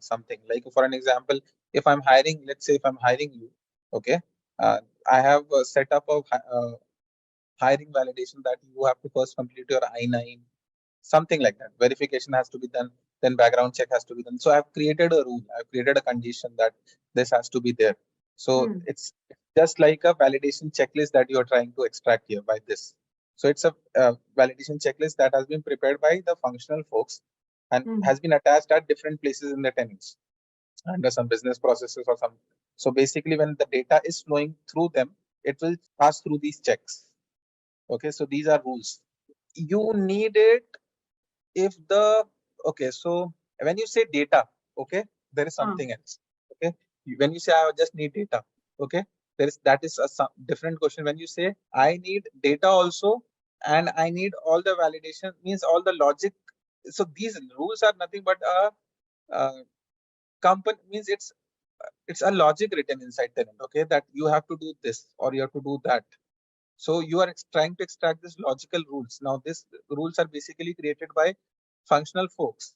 The functional folks decide, okay, this is how the structure of my company is. This is how the data would flow for my company. Now they have written some rules for that. For an example, if I'm just talking about general ledger, okay, say I'm just talking about a general ledger. Now, based upon what expense it is, the expense goes into some other account. Based upon what kind of expense it is, the expense goes on some other account. It's a logic or it's a condition written on what if, let's say, you have taken a laptop, it will go inside an electrical expense.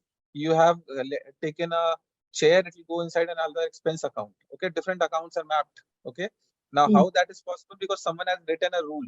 Okay, then when this kind of expense comes, it has to go into under this account. What you're trying to do now is you're trying to extract those rules. Okay, these are the logics that you're trying to extract, not the data. I'm just saying this is not an exact data. This is our logics. Yeah, what I was saying last. Okay, so business logic basically. Okay, whenever you are extracting this condition, these are nothing but business logics. Okay, job family group is different. Okay, now what we were talking about earlier was a conditional rules. Okay, now what is a job family? So for this, we have to understand the, now if I make you understand now what is a job family or job family group, I have to make you understand the basics of human capital management for Workday. Okay, so I will just, regardless of this, I'll just make you understand something else. Let's say you have a compensation, right? So inside a compensation falls inside a compensation grade. Okay, so there will be a compensation grade inside which there will be many different compensation plans. Okay, again the compensation grade falls under compensation group. Okay, so it's more like we are aggregating data. Job family, when I'm saying, okay, so similar job families inside. So there are different job families you can get. Inside job family group, there will be a similar job family group that it is more of an aggregation of data that is Workday keeps inside it. Okay. So when I'm saying job family or job family group, it is important. Now these data are important because this is stored inside Workday. So if you see, there is a job okay, if you see there's a job family, right? Let me show you one more thing. That will be your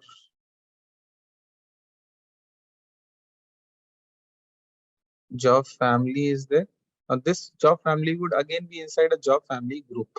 So that I can find inside. So if I just give, maybe yes, view job family group. I've never searched, but if I search job family, it is not, there is no task for that. No, there is no task for that. Generally we get it, but I'll show you again. Not so, that's not an issue. Organization position is attached to job profile. Job profile is attached to a job family. Okay, this is a job family. HR management, and HR management is a part of human resources, which is a job family group. Okay, it is more of an aggregation happening if you see here. Now I'll just go back from here. See, now let's say this is the job family, part of job family group, human resources. Okay, let's talk about human. Now if I just see human resources, inside human resources, now this is a job family group. Inside human resources there are these many things. Okay, let's say if I go inside any one of them, I'm just saying if I go inside HR payroll. Okay, inside this it will be this is a part of a job family group. Inside this there are many job profiles. So job profiles being a part of a job family being a part of a job family group. Okay, it is more of a tree kind of a thing, you know. So it's more of a like one sits at the top, then it divides under two, then again it divides under four. So payroll coordinator maps back to, like, if I just go to this Logan's profile. So if you see this, so she is of job family group HR management. HR management falls under human resources. Her job profile might be a HR. So what is her job profile? So how do I see her job profile? So this is a job family, HR management. Okay. And her job profile is, which will be back, vice president. Okay. Now where do I find? So she's a vice president. Now inside the job family of HR management, which is again a part of human resources, I may not be part. Now let's say if I'm taking some other employee, if I'm just taking, this is Logan data. Okay, this is Logan. I'll compare between two employees. I'll just, first is Logan. Now if for Logan you see that she's a vice president at a company. Okay, and she belongs to a family or job family um, job profile. She's a vice president, and she belongs to a job family HR management, which is again a part of a job family group, human resources. Okay. Now, if I talk about Joy Banks, okay, let's take an example of this person, Joy Banks. So if I say Joy Banks, now Joy Banks is a chief human resource officer. Okay. Now, chief human resource officer, it does not fall under this. See, means job profile. If I'll see the job profile of this guy, this person, Joy Banks, job profile is chief human resource officer. Okay. Now chief human resource officer is not inside this. So let's check under which job family group this person is. So if I will open the position of again of this person, and if I'll try to this is the job profile, then I have to go for his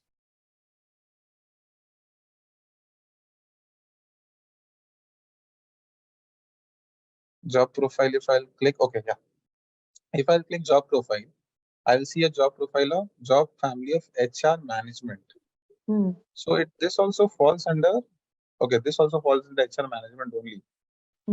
This also falls under HR management. So I will make you the simple thing is it's basically follows a hierarchy structure. Okay, job family job. It is more of an organizational structure. Okay, like if I'm just talking about a company like Deloitte, it has positions like senior consultant. Okay, senior consultant may fall under uh, bracket of, let's say, consultants. So under consultants, there are junior consultants and normal consultants. Under architect, there can be senior consultants and there can be senior developers. So these are these are kind of job structure description that is there for every other organization. That's how we divided into job family group. It is basically structuring the organization. But by the question is, do you need this? Yes, you need this. The reason is you should also wherever you are sending this data or wherever this data is being utilized. I don't know where it will be utilized, but they would need all these mapping to be there, like which position inside, which will be tagged, because position would be tagged to job family group inside. So this will be required. For an example, I want to hire you, right? Workday. So this is what would be needed. I will be giving all the information for you. When will be your first start date? All the position tagged to you. The thing is, I will give you what is this? Yeah, this is a get worker call. But if you want to create a worker, or let's say if you want to hire a worker, I would rather say, then you have to use a hire employee request. Okay. Through this, you can hire a contingent worker also, and normal worker also, which is an employee ID, I would say. No. There are different types of worker in Workday. Contingent worker means contractors. Okay. Employee IDs are full-time employees, FTEs. So now, if you, for an example, how do you assign this? You don't know, right? Like if let's say I'm creating for the first time. So what employee ID I will assign, I don't have control over this, because this is defined in the tenant setup that what would be the next employee ID. So automatically it will assign a new employee ID, create this. Now, if you want to get the exact request for this, I have a request with me, hire employee request. Okay. On Switch, I can send it to you. You just have to fill in the data. Import is not available for hiring. Like you will not find import hire employee, I guess. When I say applicant, when I say candidate, okay, those are not workers. Okay. I may be applying for your company. Okay. I am a candidate or I am an applicant. Okay. I'm not an employee of your company. So when you say applicant, so these are the people who have applied for a position, or let's say a job requisition is opened in a company in which there is some recruitment happening. I have never used it, but yeah, again, it will be the same thing. You know what? Again, when you're saying it might get corrupted, okay. So this job family group. Okay, when I'm talking about hiring an employee, okay, let's say before hiring you, okay, before hiring you in the system, all these things, that is job family group, compensation grade, compensation package, should already be there in place. Okay, it should already be created, so that I just assign that to you. Okay, it is not like I'm creating like I'm having while I'm hiring you, I'm assigning a vice president role for you. That role should be inside Workday. These reference ID are already stored in Workday, means already created, not stored. Basically, I'll say already created. No. You don't create with this ID. You create it, and Workday gives a unique ID. This is what you are getting it when you are giving a get call. Okay, this is not your assigning. Okay, this is what Workday has assigned to a goal that has been created. A goal that with this name has been created in Workday. Some other guy must have created this role. Okay, sorry, goal. This goal, when the guy was creating this, Workday assigned a unique Workday ID to it, which is this ID. Okay, and when you are giving a get call, or when you're giving a get call, so this is what being extracted. A vid is being extracted. In inserting data, you don't have to give vid. Basically, you have to give the reference ID. When I say reference ID, that goal reference ID I'm talking about. Okay, that vid is not important much, but the goal reference ID is important. Let's say vid won't be a mandatory one, but this goal reference ID would be a mandatory one. When you're creating something in Workday, yes. For an example, if you're creating a employee, a Workday ID would be generated for an employee. Okay. Meaning, if I'll just say this guy, Logan McNeil, okay, if you go to her actions, and if I'll just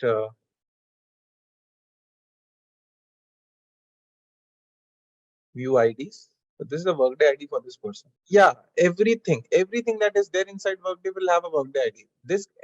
This person has an employee ID, of course, okay, which is a reference ID. Okay, similar to what we were calling about goal reference ID. So goal reference ID is nothing but this ID, okay, which is employee ID. Workday ID is a unique identifier given by Workday. Again, saying that you should know the web service which will be able to create a goal reference. The case that you're taking, that it's a very rare case in which the server might get corrupted. But that generally does not happen because Workday has multiple copies. But yes, that will be the answer to your question would be yes. Generally, the Workday ID won't be erased. And exactly how you can see that, you can just write something like this: WID, that is Workday ID colon. So this is the goal that someone has created. Okay, and someone has created for a person, Alex Gracia, I guess. And this is an, how do you see as ID assigned to this person?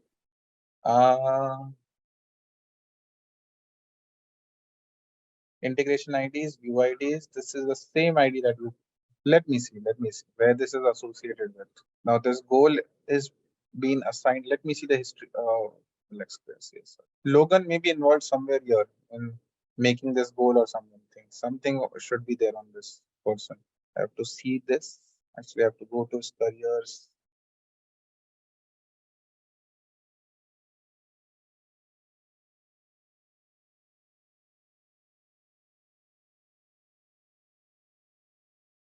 If you will do that, okay, if you will do that, when you're doing a get, Alex Gracia, you may get an error. Okay, Workday will give you an error that this goal is either not found or you're trying to do something which is not existing in Workday. It will definitely give you a Workday validation error.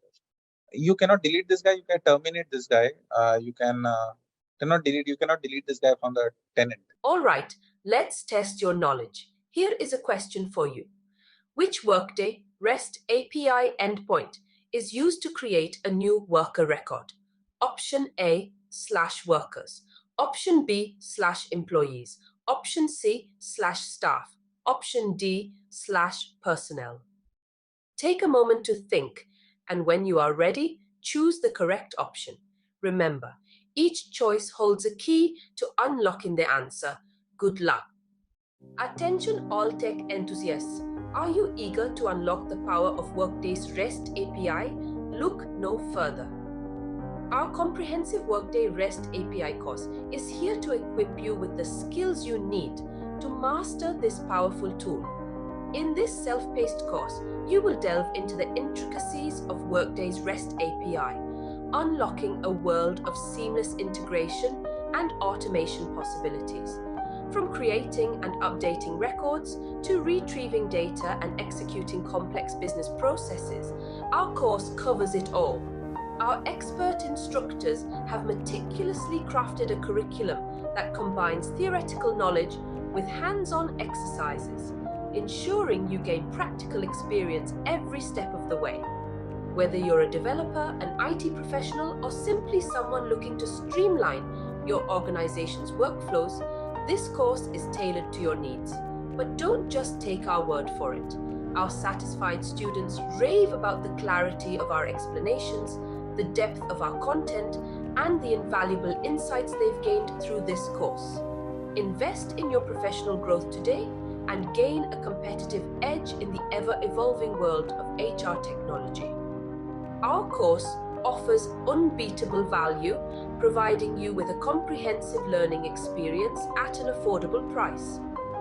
Visit ZaranTech's website below for full details on the training, including course outline, instructor profiles, and pricing information. Unlock the power of Workday's REST API and take your skills to new heights.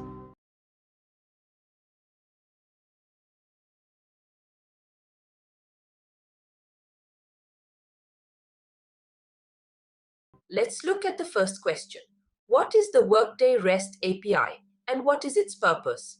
Absolutely.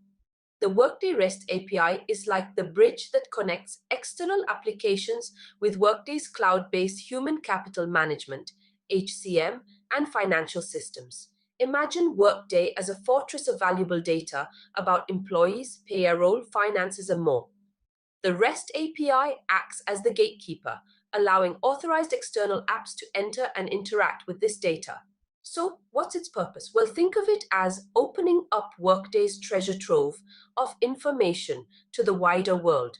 It enables external apps to access and manipulate Workday data, all through a standardized interface. Let's break it down a bit further. You've got your company's HR system, payroll system, and financial management system all neatly tucked away in Workday. Now, let's say you want to build a custom employee onboarding app. Without the Workday REST API, you'd be stuck manually transferring data between systems, which is slow, error-prone, and downright inefficient. But with the REST API, your onboarding app can seamlessly pull in employee information from Workday, like names, job titles, and contact details, to streamline the onboarding process. Now, you might be wondering how it works. Well, the Workday REST API follows standard HTTP methods like GET, POST, PUT, and DELETE, making it easy for developers to interact with. And it communicates using JSON payloads, which is just a fancy way of saying it exchanges data in a format that's easy for both humans and machines to understand. So, in a nutshell, the Workday REST API is all about enabling seamless integration between Workday and external applications, unlocking the full potential of your data, and streamlining your business processes.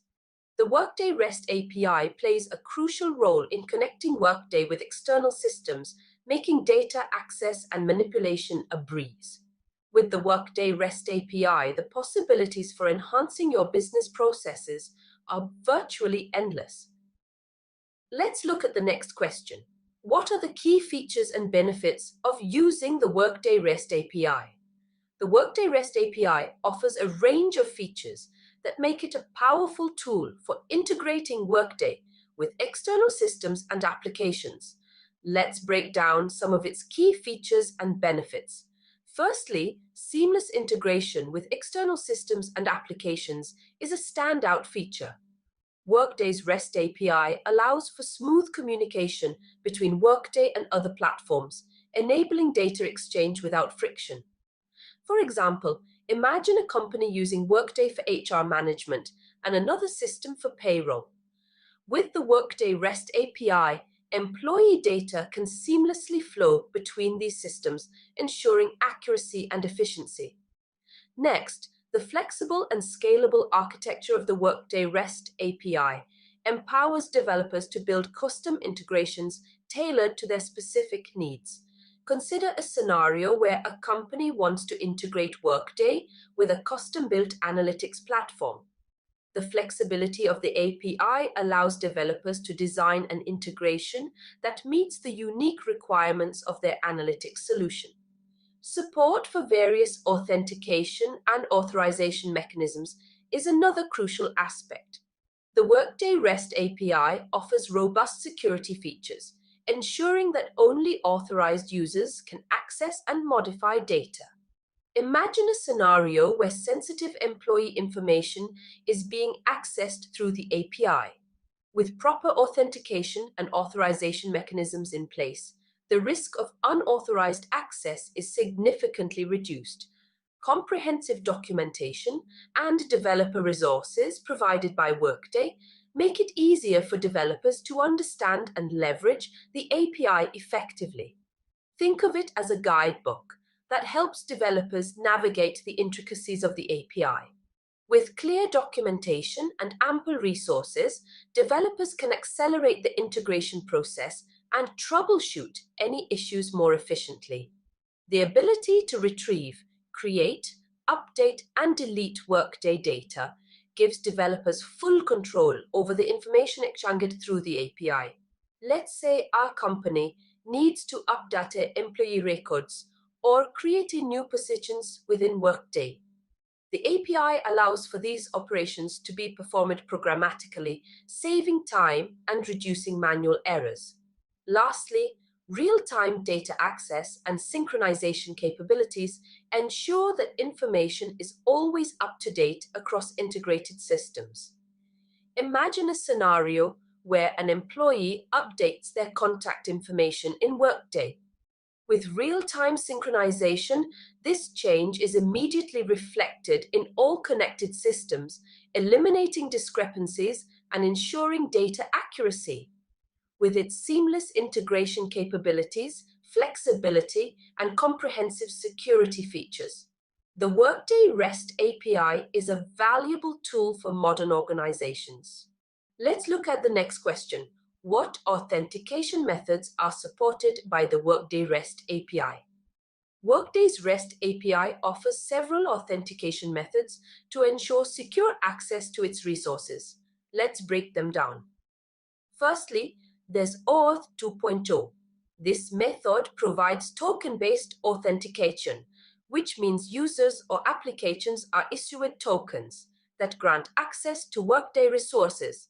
It's widely used for its security and flexibility. Imagine you're developing an application that needs to access employee data stored in Workday.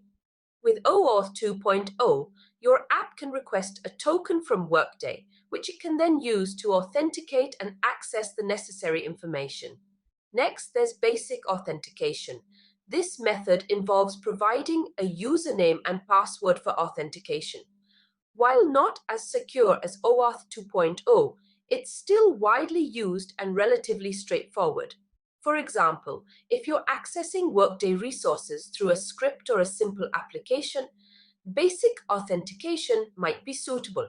You provide your username and password, and Workday verifies your credentials before granting access. Lastly, there's certificate-based authentication. This method relies on client certificates for secure communication between the client and the server. It's commonly used in environments where heightened security is required. Think of it as having a digital ID card for your application. When your app communicates with Workday, it presents this certificate, which Workday validates to ensure secure access. Thank you for that detailed explanation. It's interesting to see the different authentication methods available for accessing Workday resources. Absolutely. Choosing the right authentication method depends on factors like security requirements, the nature of your application, and user experience considerations. Indeed, it's crucial for developers to understand these methods to ensure secure and seamless integration with Workday's API. Exactly. With the right authentication method in place, developers can leverage Workday's REST API to build powerful and secure integrations. Let's look at the next question. How do you authorize and control access to Workday data through the REST API? Access control in the Workday. REST API is crucial for maintaining data security and integrity. Let's break down how it's managed. Firstly, access control is managed by security groups, domain policies, and user permissions. These mechanisms work together to ensure that only authorized users can interact with Workday data via the REST API. For example, let's say a company has different departments like HR, finance, and operations. Each department may have its own security group, defining who can access specific data related to their domain. Developers play a key role in defining security groups for API users. They determine which users belong to which groups based on their roles and responsibilities within the organization. Imagine a scenario where an HR manager needs access to employee data for recruitment purposes. The developer would assign them to the appropriate security group, granting them access to the necessary resources. These security groups control access to specific resources and operations within Workday. This means that users can only interact with the data and perform actions that are relevant to their roles. Furthermore, domain policies and user permissions further refine access based on roles and privileges. Domain policies establish overarching rules for data access, while user permissions fine-tune access at an individual level. Let's say a manager has access to sensitive financial data but should not be able to modify it. User permissions can be configured to restrict their ability to make changes, ensuring data integrity. Access to Workday data through the REST API is carefully controlled through a combination of security groups, domain policies, and user permissions. This ensures that only authorized users can access and interact with the data, maintaining security and compliance. The Workday takes data security seriously, employing robust mechanisms to control access to its API. Let's look at the next question. What are the common HTTP methods used in the Workday REST API? The Workday REST API is a powerful tool that allows developers to interact with Workday's resources using common HTTP methods. Let's break down each method, shall we? Firstly, we have GET. This method is used to retrieve data from Workday resources. For example, if you want to fetch employee information from Workday, you would use the GET method to access that data. Now on to POST. POST is used to create new resources or submit data to Workday. Imagine you're onboarding a new employee. You would use the POST method to send their information to Workday and create a new employee record. Moving on to PUT. PUT is used to update existing Workday resources. Let's say an employee's address changes. You would use the PUT method to update their address in the Workday system. Next, we have delete. As the name suggests, delete is used to delete Workday resources. For instance, if an employee leaves the company, you would use the delete method to remove their record from Workday. Finally, we have patch. Patch is used to partially update existing Workday resources. This means you can make small changes to a resource without having to resend the entire dataset. For example, if you only need to update an employee's job title without altering any other information, you would use the patch method to make that specific change. The different HTTP methods supported by the Workday REST API. It's clear that each method serves a specific purpose in interacting with Workday's resources. Understanding these methods is essential for developers looking to integrate Workday functionality into their applications. Let's look at the next question. How do you handle error responses and exceptions in the Workday REST API? Handling errors and exceptions in the Workday REST API is crucial for ensuring smooth and reliable interactions with the system. Let's break down how it's done. Firstly, it's important to note that the Workday REST API utilizes HTTP status codes to communicate the outcome of API requests. These status codes give developers insights into whether a request was successful or encountered an error. For instance, a status code in the 200 range typically indicates success, while a code in the 400 or 500 range signifies an error. Now, when errors occur in API responses, Workday provides detailed error information to help developers pinpoint the issue. This information typically includes error codes and messages, offering valuable context for troubleshooting. Let's say a developer makes a request to retrieve employee data from Workday, but there's a problem with the authentication token. In this case, the API might return a 401 status code along with a message indicating unauthorized access. Handling these errors gracefully is essential. Developers need to write code that can detect error responses, log relevant details for debugging purposes, and provide appropriate feedback to users. Imagine a scenario where a user attempts to submit a time-off request through an application integrated with the Workday API. If the request fails due to a network error or invalid data, the application should display a user-friendly message informing the user of the issue. Additionally, logging errors is crucial for tracking issues and diagnosing problems in the system. By logging error details, developers can analyze trends, identify recurring issues, and implement preventive measures. For instance, if a certain type of error keeps occurring during data synchronization between Workday and an external system, logging can help pinpoint the root cause, such as data formatting issues or network connectivity issues. It's evident that error handling plays a significant role in ensuring the reliability and stability of integrations with the Workday REST API.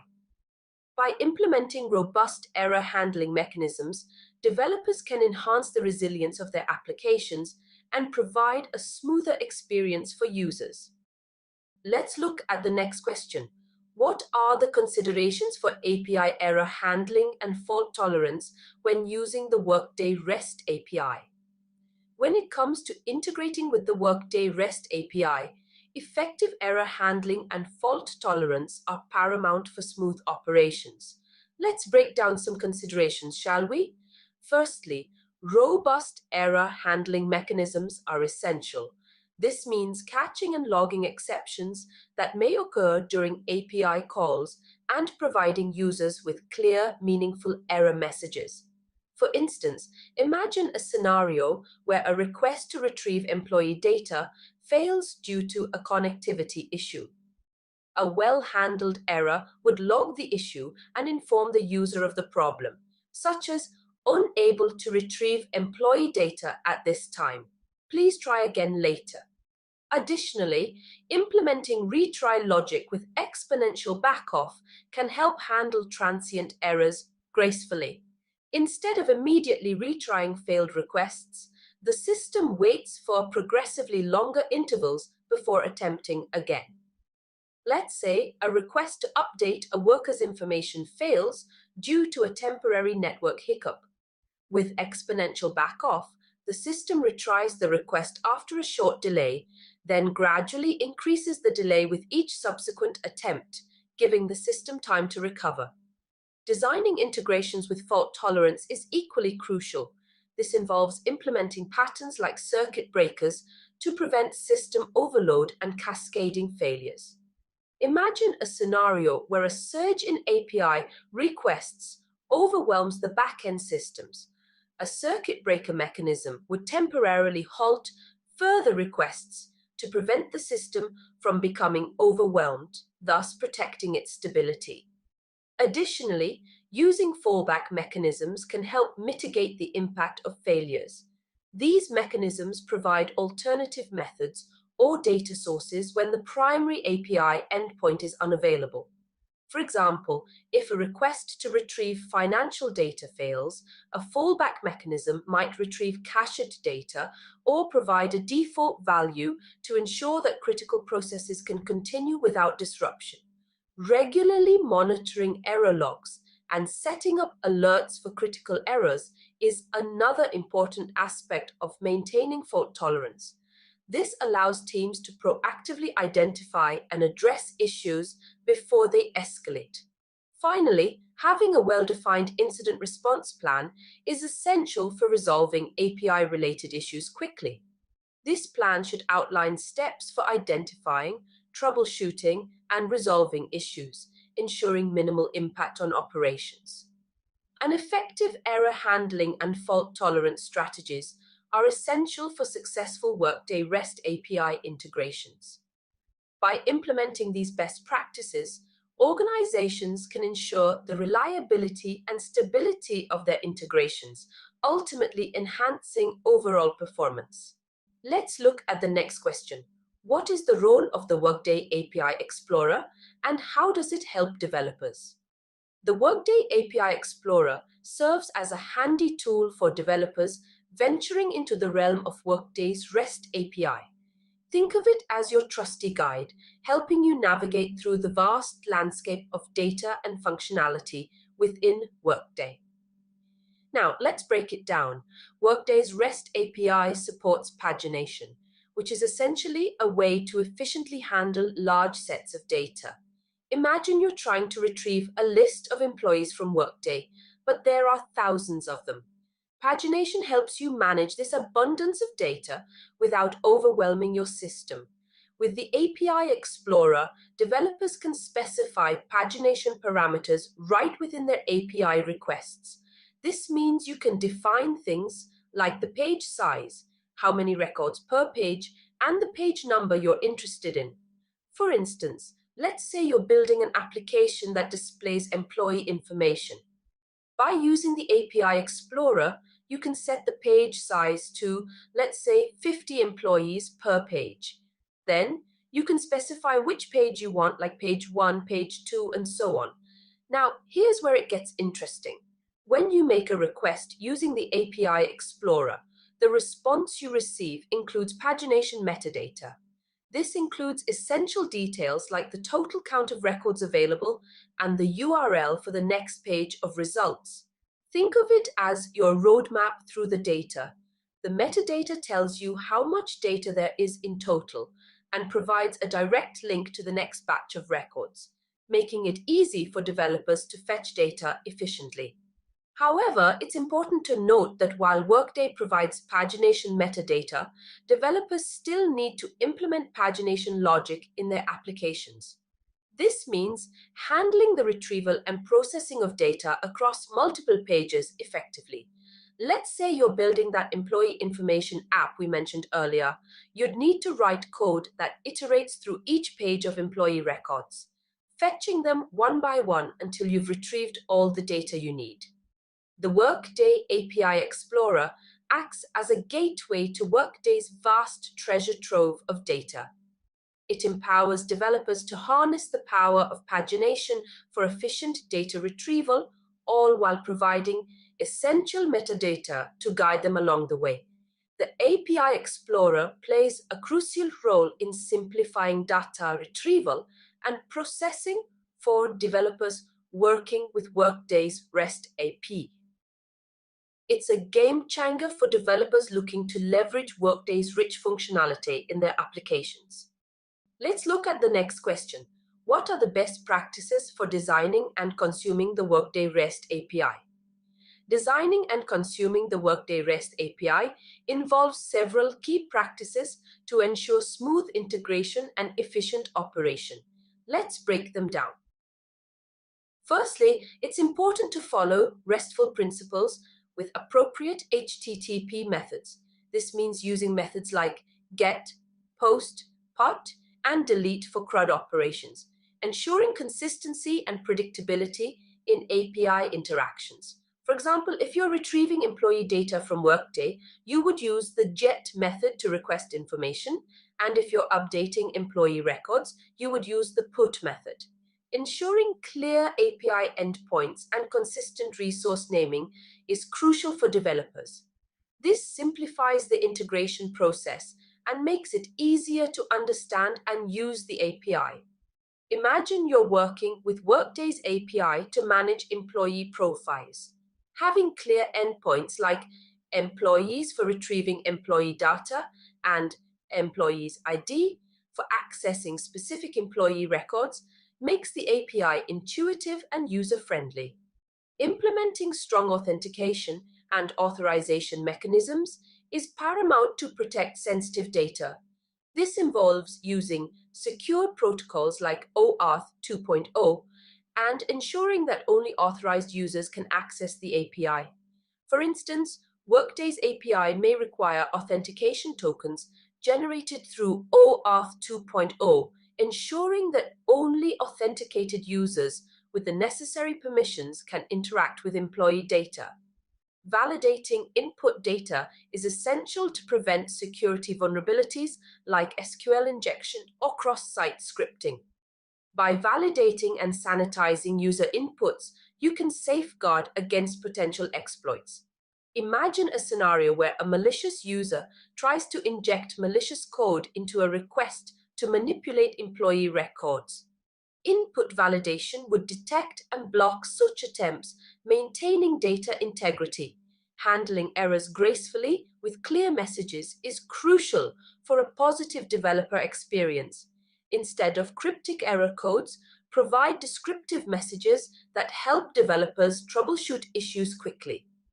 For example, if there's an authentication failure, the API could return a clear message like invalid credentials instead of a generic error code, making it easier for developers to identify and resolve the issue. Optimizing performance through data minimization and caching can significantly improve API responsiveness, minimize the amount of data returned in responses, and implement caching mechanisms to reduce server load and latency. Let's say you're fetching employee data from Workday's API. By only retrieving the necessary fields and catching frequently accessed data, you can reduce response times and enhance overall performance. Versioning the API ensures smooth upgrades and backward compatibility. By versioning the API endpoints, you can introduce new features without breaking existing integrations. For instance, if Workday releases a new version of the API with additional functionalities, developers can continue using the existing version until they're ready to migrate to the new version, minimizing disruptions. Thoroughly documenting the API with code samples and examples is essential for developers to understand and utilize its capabilities effectively. Providing comprehensive documentation with examples of API usage scenarios helps developers integrate the API seamlessly into their applications, reducing development time and effort. These guidelines can greatly enhance the design and consumption of the Workday REST API. By adhering to these best practices, developers can leverage the Workday REST API to its fullest potential, driving innovation and efficiency in their applications. Let's look at the next question. How do you handle data validation and integrity when using the Workday REST API? Data validation and integrity are paramount when working with the Workday REST API. Let's break down how it's managed. Firstly, developers should implement client-side validation. This means checking data on the client side, typically within the application or interface, before sending it to the API. Imagine a scenario where a user is filling out a form to update their personal information in Workday. Client-side validation would ensure that they enter their email address in the correct format or that they provide all required fields. Now, once the data is sent to the Workday REST API, server-side validation comes into play. Workday conducts its own validation checks to ensure data integrity according to the rules defined within the system. For instance, if the API receives a request to update an employee's salary, it will verify that the new salary falls within the acceptable range defined by the company's policies. If the data violates any validation rules during server-side processing, the API will return appropriate error responses. These responses help developers identify what went wrong and why.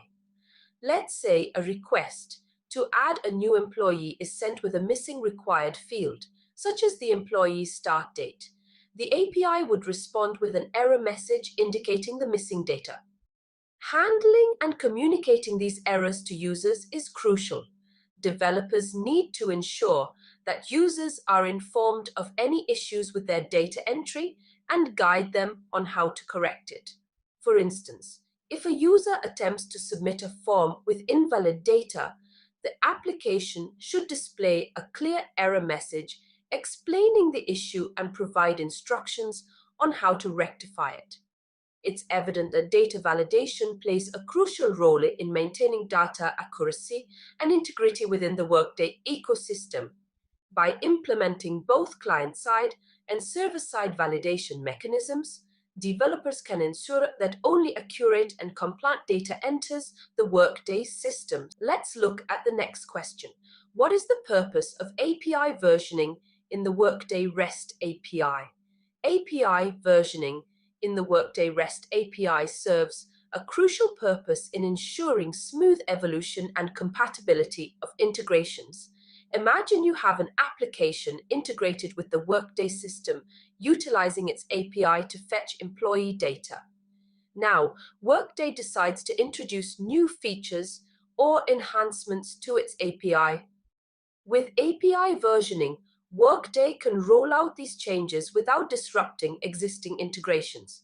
This means your application can continue to function seamlessly, even as Workday evolves. So, how does API versioning work? Well, it's pretty straightforward. Each version of the Workday API is assigned a unique number, typically included in the URL, when making API requests. Let's say you're currently using version 2.0 of the Workday API in your application. If Workday releases version 3.0 with new features, you have the flexibility to continue using version 2.0 until you're ready to upgrade. Developers have the autonomy to choose which API version best suits their application's requirements and compatibility needs. For instance, if your application relies heavily on certain functionalities provided by version 2.0 and you're not ready to migrate to version 3.0 yet, you can stick with version 2.0 until you're prepared for the transition. On the other hand, if version 3.0 introduces critical enhancements that align with your application's goals, you can opt to upgrade to take advantage of those features. In essence, API versioning empowers developers to manage the evolution of their integrations with Workday in a way that best suits their timelines and objectives. It's evident that API versioning plays a vital role in maintaining compatibility and flexibility for developers using the Workday REST API. With API versioning, developers can adapt to changes in the Workday ecosystem while ensuring their integrations remain reliable and up to date. Let's look at the next question. How do you handle authentication and token management in the Workday REST API? Handling authentication and token management in the Workday REST API is crucial for secure access to data and resources. Let's break it down. Workday REST API relies on OAuth 2.0 for authentication and authorization. OAuth 2.0 is a widely adopted protocol that provides a secure way for applications to access resources on behalf of users. Developers interact with Workday by authenticating using client credentials. These credentials, consisting of a client ID and client secret, are provided by Workday when setting up API access. Once authenticated, developers receive an access token. Think of the access token as a digital key that grants permission to access Workday resources. It's like having a key card to enter a secure building. Now, it's important to note that access tokens have expiration times. This is a security measure to limit the window of opportunity for unauthorized access. As such, developers are responsible for managing token refresh and renewal processes. This involves periodically checking the expiration time of the access token and obtaining a new one before it expires. Let's consider an example. Say a developer is building an application that integrates with Workday to fetch employee data. Upon authentication, they receive an access token with a specified expiration time, let's say 1 hour. Throughout the hour, the application makes API requests using the access token to retrieve employee information. As the expiration time approaches, the application proactively refreshes the token to maintain seamless access. The ultimate goal is to maintain a valid access token throughout the API session. By effectively managing token refresh and renewal, developers ensure uninterrupted access to Workday resources. The proper authentication and token management are essential for secure and efficient interaction with the Workday REST API. Implementing best practices for authentication and token management ensures that data remains protected while enabling seamless integration with Workday. Let's look at the next question. What are the tools and libraries available for working with the Workday REST API? Workday provides a range of tools and libraries to support developers in working with its REST API. Let's break it down. Firstly, there's the Workday API Explorer, a web-based tool designed for testing endpoints. It's a user-friendly interface where developers can experiment with different requests and see how the API responds. Imagine you're a developer tasked with retrieving employee data from Workday. With the API Explorer, you can quickly test various endpoints to find the one that returns the information you need. Next up, we have the Workday SDK for Java. This toolkit simplifies the authentication process and makes it easier to send requests to the API from Java applications.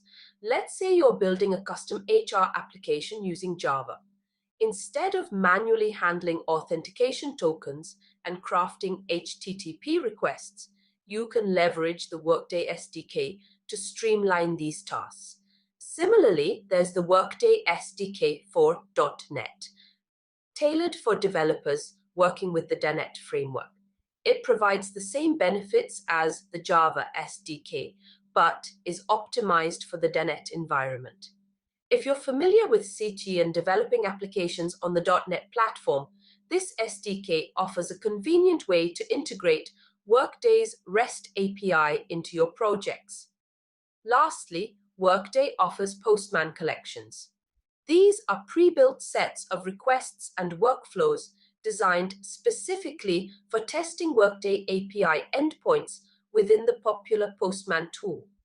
Imagine you're a QA engineer responsible for ensuring the reliability of integrations with Workday. By utilizing Postman collections, you can quickly run a series of tests to verify that API endpoints are functioning as expected. Ultimately, the choice of tools depends on factors like the developer's preferred programming language and the specific requirements of the project. The Workday offers a variety of resources to support developers in working with its REST API.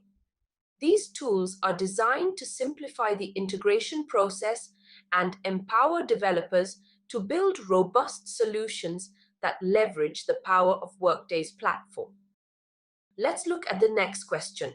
What are the common API resources and endpoints available in the Workday REST API? Workday's REST API provides a range of resources and endpoints to interact with various aspects of the platform. Let's break down some of the key ones, shall we? Firstly, we have the workers resource. This allows developers to manage worker information such as personal details, employment history, and job assignments. For example, you can use this endpoint to retrieve details about an employee's position or update their contact information. Moving on to organizations, this resource enables the handling of organizational structures within Workday. You can use it to retrieve information about departments, teams, or reporting hierarchies.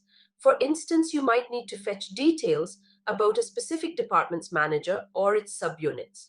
Next up, we have positions. This resource is particularly useful for managing job positions within your organization. You can use it to create new positions, update existing ones, or retrieve details about specific roles. For example, you might need to fetch the requirements for a particular job position or update its salary range. Absences is another important resource, especially for managing leave records. With this endpoint, you can retrieve information about employee absences, such as sick leave or vacation days. For instance, you might need to query absences for a specific employee or update their leave balance. Moving along, we have compensation. This resource allows you to manage pay-related data within Workday. You can use it to retrieve details about employee compensation packages, update salary information, or perform salary calculations. For example, you might need to fetch the total compensation for an employee or adjust their bonus amount. Payroll is another key resource, particularly for retrieving payroll information from Workday.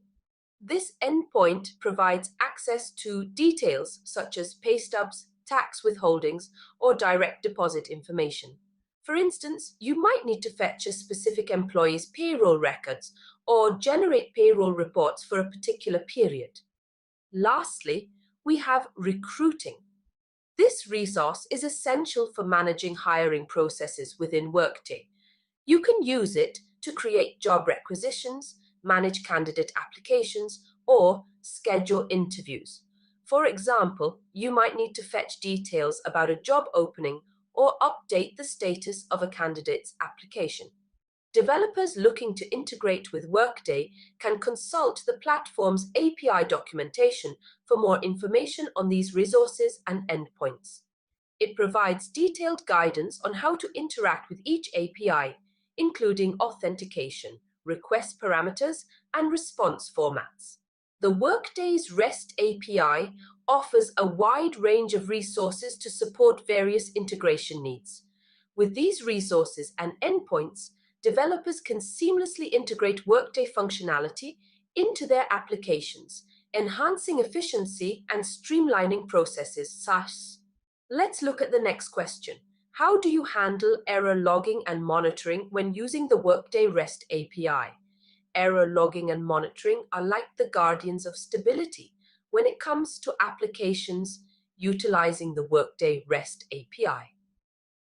Let's break down how we handle them. First and foremost, implementing robust logging is key.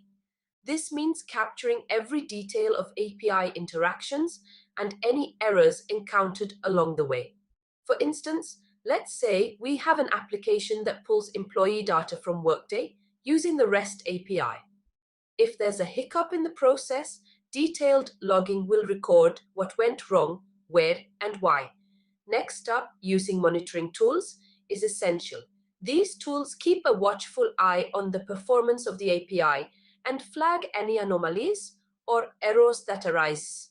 Imagine you're managing a system that integrates with Workday for payroll processing.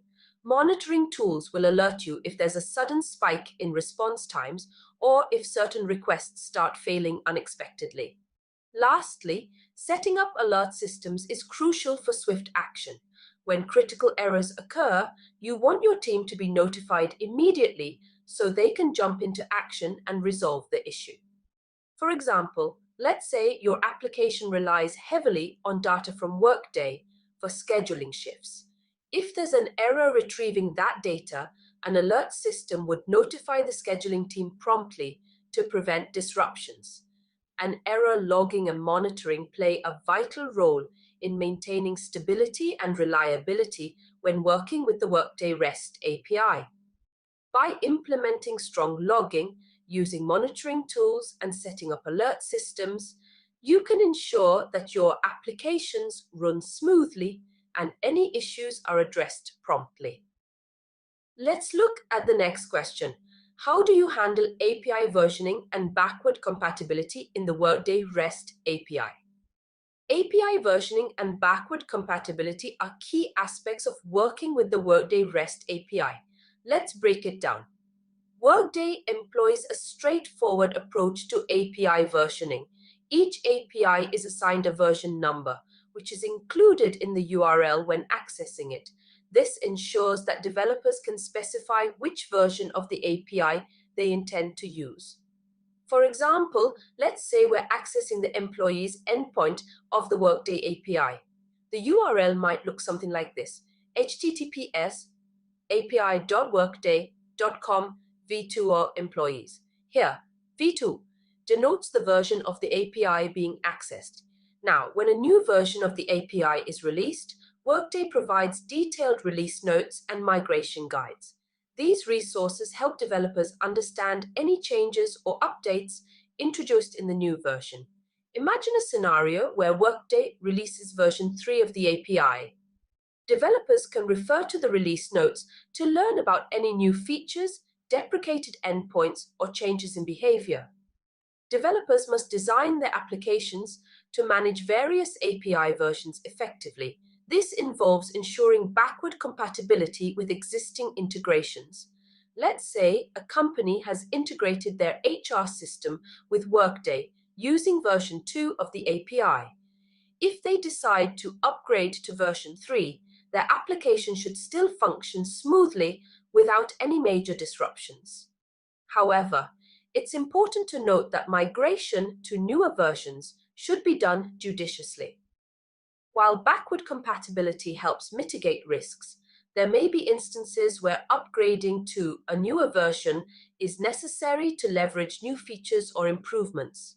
For instance, if version 2 of the API is deprecated and no longer supported by Workday, developers will need to migrate their applications to a newer version to ensure continued functionality. Managing API versioning and backward compatibility is essential for seamless integration with the Workday REST API.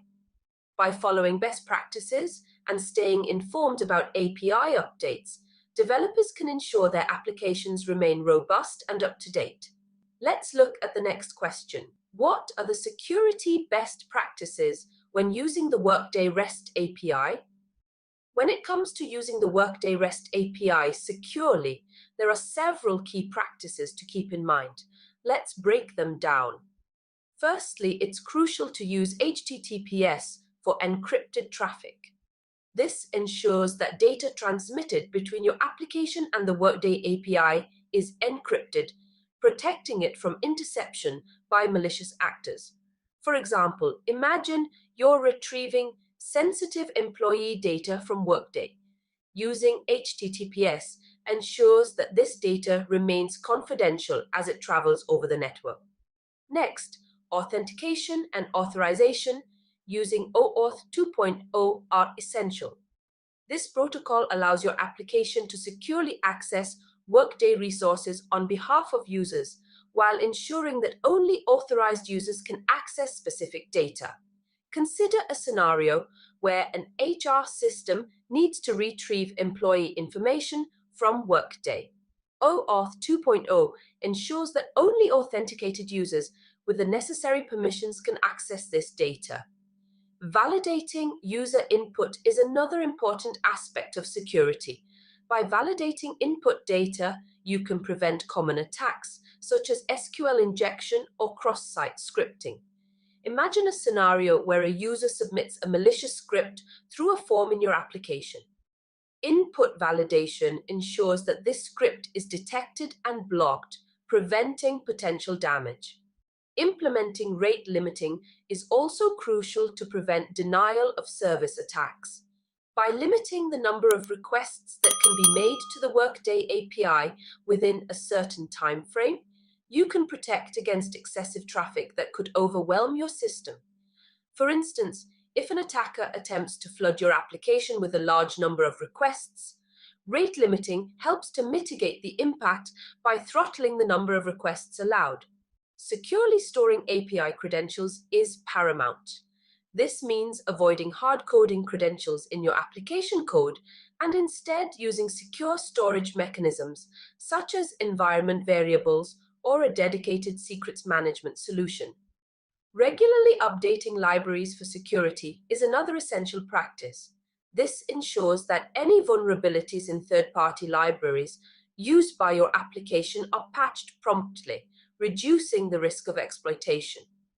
Lastly, conducting security audits and penetration testing helps to identify and address potential vulnerabilities proactively. By regularly assessing your application's security posture, you can stay ahead of emerging threats and ensure ongoing protection. Ensuring the security of Workday REST API usage requires a comprehensive approach. By following these best practices, organizations can mitigate risks and safeguard their data when integrating with the Workday platform. Let's look at the next question. What are the best practices for error handling and retry mechanisms in the Workday REST API? Managing errors and retries effectively is crucial when working with the Workday REST API to ensure smooth operations and minimize disruptions. Let's dive into some best practices, shall we?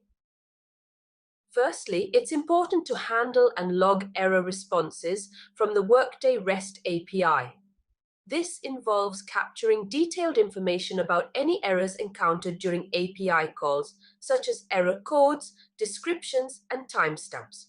For example, if a request to retrieve employee data fails due to authentication issues, the system should log this error along with relevant details for troubleshooting and auditing purposes. Next, using exponential backoff for retries is essential to manage transient errors and network issues. Instead of retrying immediately after a failure, this approach gradually increases the wait time between retries, giving the system time to recover.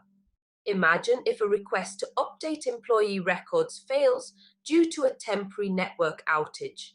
With exponential backoff, the system will retry the request after waiting for an exponentially increasing duration, increasing the likelihood of success.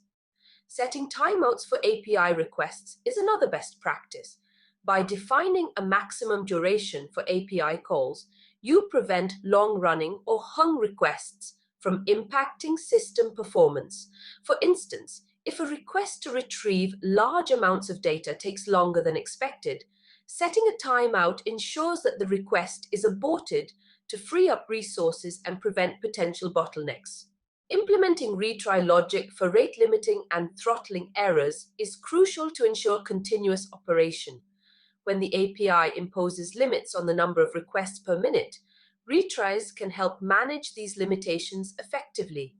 Consider a scenario where a system exceeds the rate limit while fetching employee data. By implementing retry logic, the system can automatically retry the request after a short delay, avoiding service disruptions. Providing clear error messages to users for API errors is essential for effective communication and troubleshooting. Error messages should be informative, concise, and actionable, guiding users on how to resolve the issue. Imagine a scenario where a user encounters an error while updating payroll information. A clear error message indicating the cause of the issue and possible solutions can help the user resolve the issue quickly. Applying circuit breaker patterns is another best practice to prevent system overload. This involves monitoring API performance and temporarily halting requests to a failing service to prevent cascading failures. For example, if repeated attempts to access employee data result in consecutive failures, the circuit breaker pattern can intervene by temporarily blocking further requests, allowing the system to recover. Lastly, monitoring and analyzing error logs regularly is crucial for issue resolution and performance optimization. By reviewing error logs, you can identify recurring issues, trends, and areas for improvement. Think of it as proactive maintenance, where insights from error logs drive continuous enhancements to the system's reliability and efficiency. And effective error handling and retry mechanisms are essential for ensuring the reliability of the Workday REST API integration. By following these best practices, organizations can minimize disruptions and ensure smooth operations when working with the Workday REST API. Let's look at the next question. How do you handle pagination and filtering in the Workday REST API? Pagination and filtering are crucial when dealing with large data sets in the Workday REST API. Let's dive into how they function and why they're essential. To start with pagination, Workday's API supports parameters like page size and number. This allows developers to break down large datasets into smaller, more manageable chunks. For instance, imagine you're fetching employee records from Workday. Instead of receiving thousands of records at once, pagination lets you retrieve, say, 50 records per page, making it easier to handle and process. Now, when it comes to filtering, Workday's API offers robust capabilities. Developers can filter data based on various criteria such as date ranges or status. Let's say you want to retrieve only the employee records updated within the last month. You can apply a date range filter to fetch only the relevant data, saving time and resources. Similarly, if you're interested in employees with a specific employment status, like active or terminated, you can use status-based filtering to narrow down your results. What's noteworthy is that developers can apply these filters using query parameters. This means they can tailor their API requests to fetch precisely the data subset they need. For instance, a developer might include parameters like start date and end date in their API request to retrieve records within a specific time frame. Overall, by leveraging pagination and filtering capabilities in the Workday REST API, developers can efficiently manage large datasets, improve performance, and streamline data retrieval and processing. These features are essential for effective data management, They're key tools for developers working with Workday's API to handle vast amounts of data efficiently. Let's look at the next question. How do you handle API rate, limiting, and throttling in the Workday REST API? Handling API rate limiting and throttling is essential for ensuring smooth operations and preventing overload on the Workday REST API. Let's break it down. So, Workday's API comes with rate limiting and throttling mechanisms in place. Rate limiting essentially controls the number of API calls that can be made within a specific time frame. Imagine you're using the Workday API to retrieve employee data. Rate limiting would dictate how many requests you can make per minute or per hour to avoid overwhelming the system. Throttling, on the other hand, manages the processing rate of requests. It regulates how quickly Workday can process incoming requests to maintain system stability. Let's say you're updating multiple employee records simultaneously through the API. Throttling ensures that these requests are processed at a controlled pace, preventing server overload. Now, if you exceed these predefined limits, you'll encounter HTTP 429 error responses. This indicates that your request has been rejected due to exceeding the rate limit set by Workday. To handle these errors effectively, developers should implement retry and back-off strategies. Essentially, if you receive a 429 error, you should wait for a designated period before retrying the request. For instance, let's say you're integrating Workday with your HR management system and you encounter a 429 error while syncing employee data. Your application should wait for a brief interval before retrying the request to avoid further errors. Additionally, monitoring rate limiting headers provided in API responses is crucial. These headers give insights into your API usage and help in adjusting your request patterns accordingly. For example, by monitoring these headers, you can identify if you're consistently hitting rate limits during specific times of the day. This information can guide you in optimizing your API usage to avoid bottlenecks. Managing API rate limiting and throttling is essential for maintaining a stable integration with Workday. By understanding and implementing these strategies, developers can ensure smooth and efficient interactions with the Workday REST API. Let's look at the next question. What are the considerations for caching and performance optimization when using the Workday REST API? When it comes to optimizing performance with the Workday REST API, there are several key considerations to keep in mind. Let's break them down. Firstly, leveraging client-side caching can significantly reduce the number of API calls made to Workday servers. By storing frequently accessed data locally, you can minimize latency and improve overall response times. For instance, imagine an HR application fetching employee data from Workday.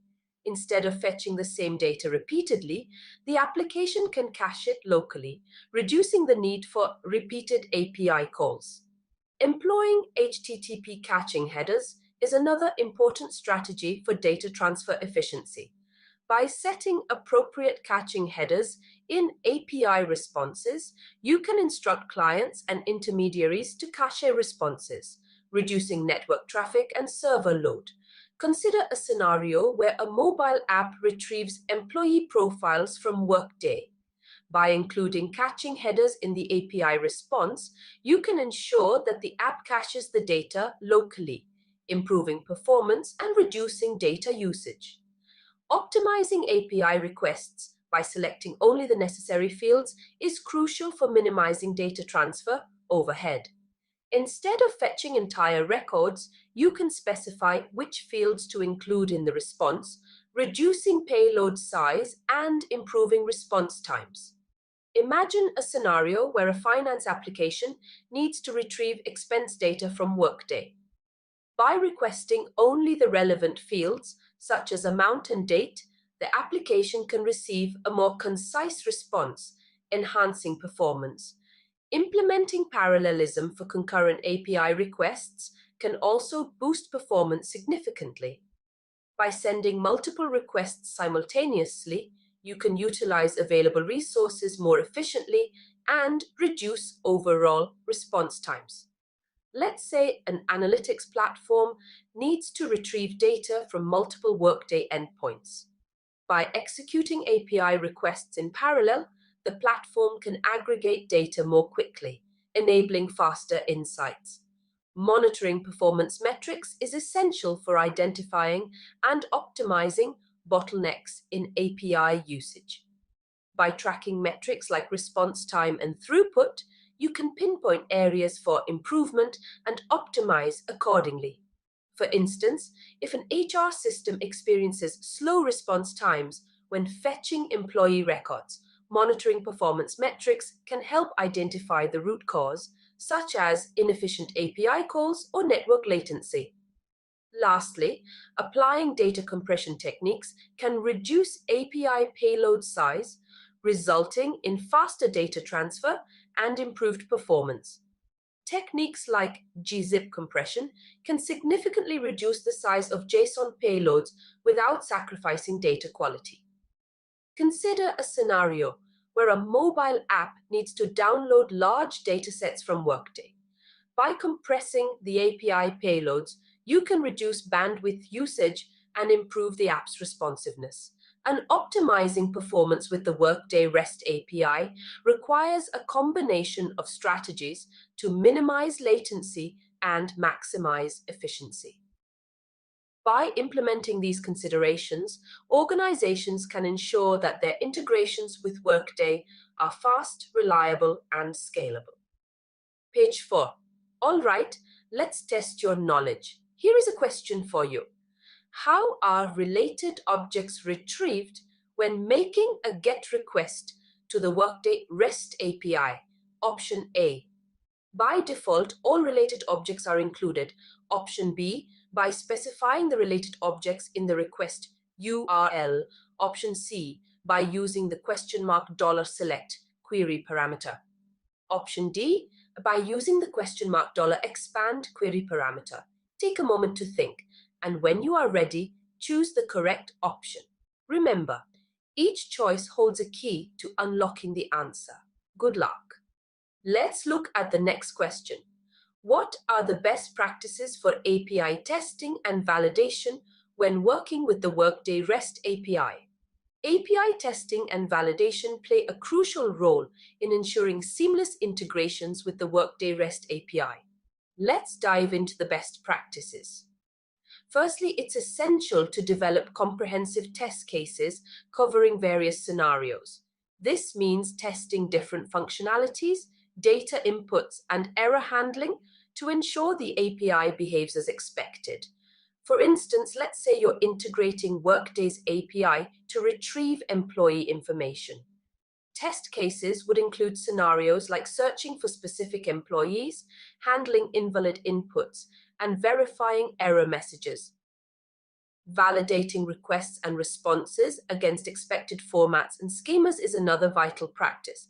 This ensures that data exchanged between systems adheres to predefined standards, minimizing compatibility issues. Imagine you're sending a request to update employee records. Validating the response ensures that the data returned is in the correct format, such as JSON or XML, and includes all the necessary fields. Testing edge cases and boundary conditions is crucial to uncover potential vulnerabilities or unexpected behavior. This involves testing extreme values, limits, and unusual inputs to ensure the API can handle them gracefully.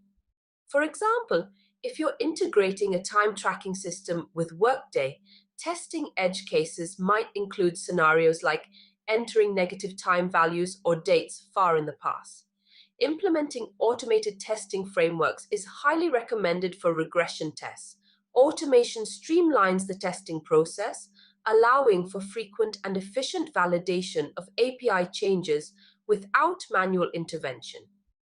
Imagine having a suite of automated tests that run whenever a code change is made. This ensures that any modifications to the API don't inadvertently break existing functionality. Conducting load and performance testing is essential, especially for high-volume integrations.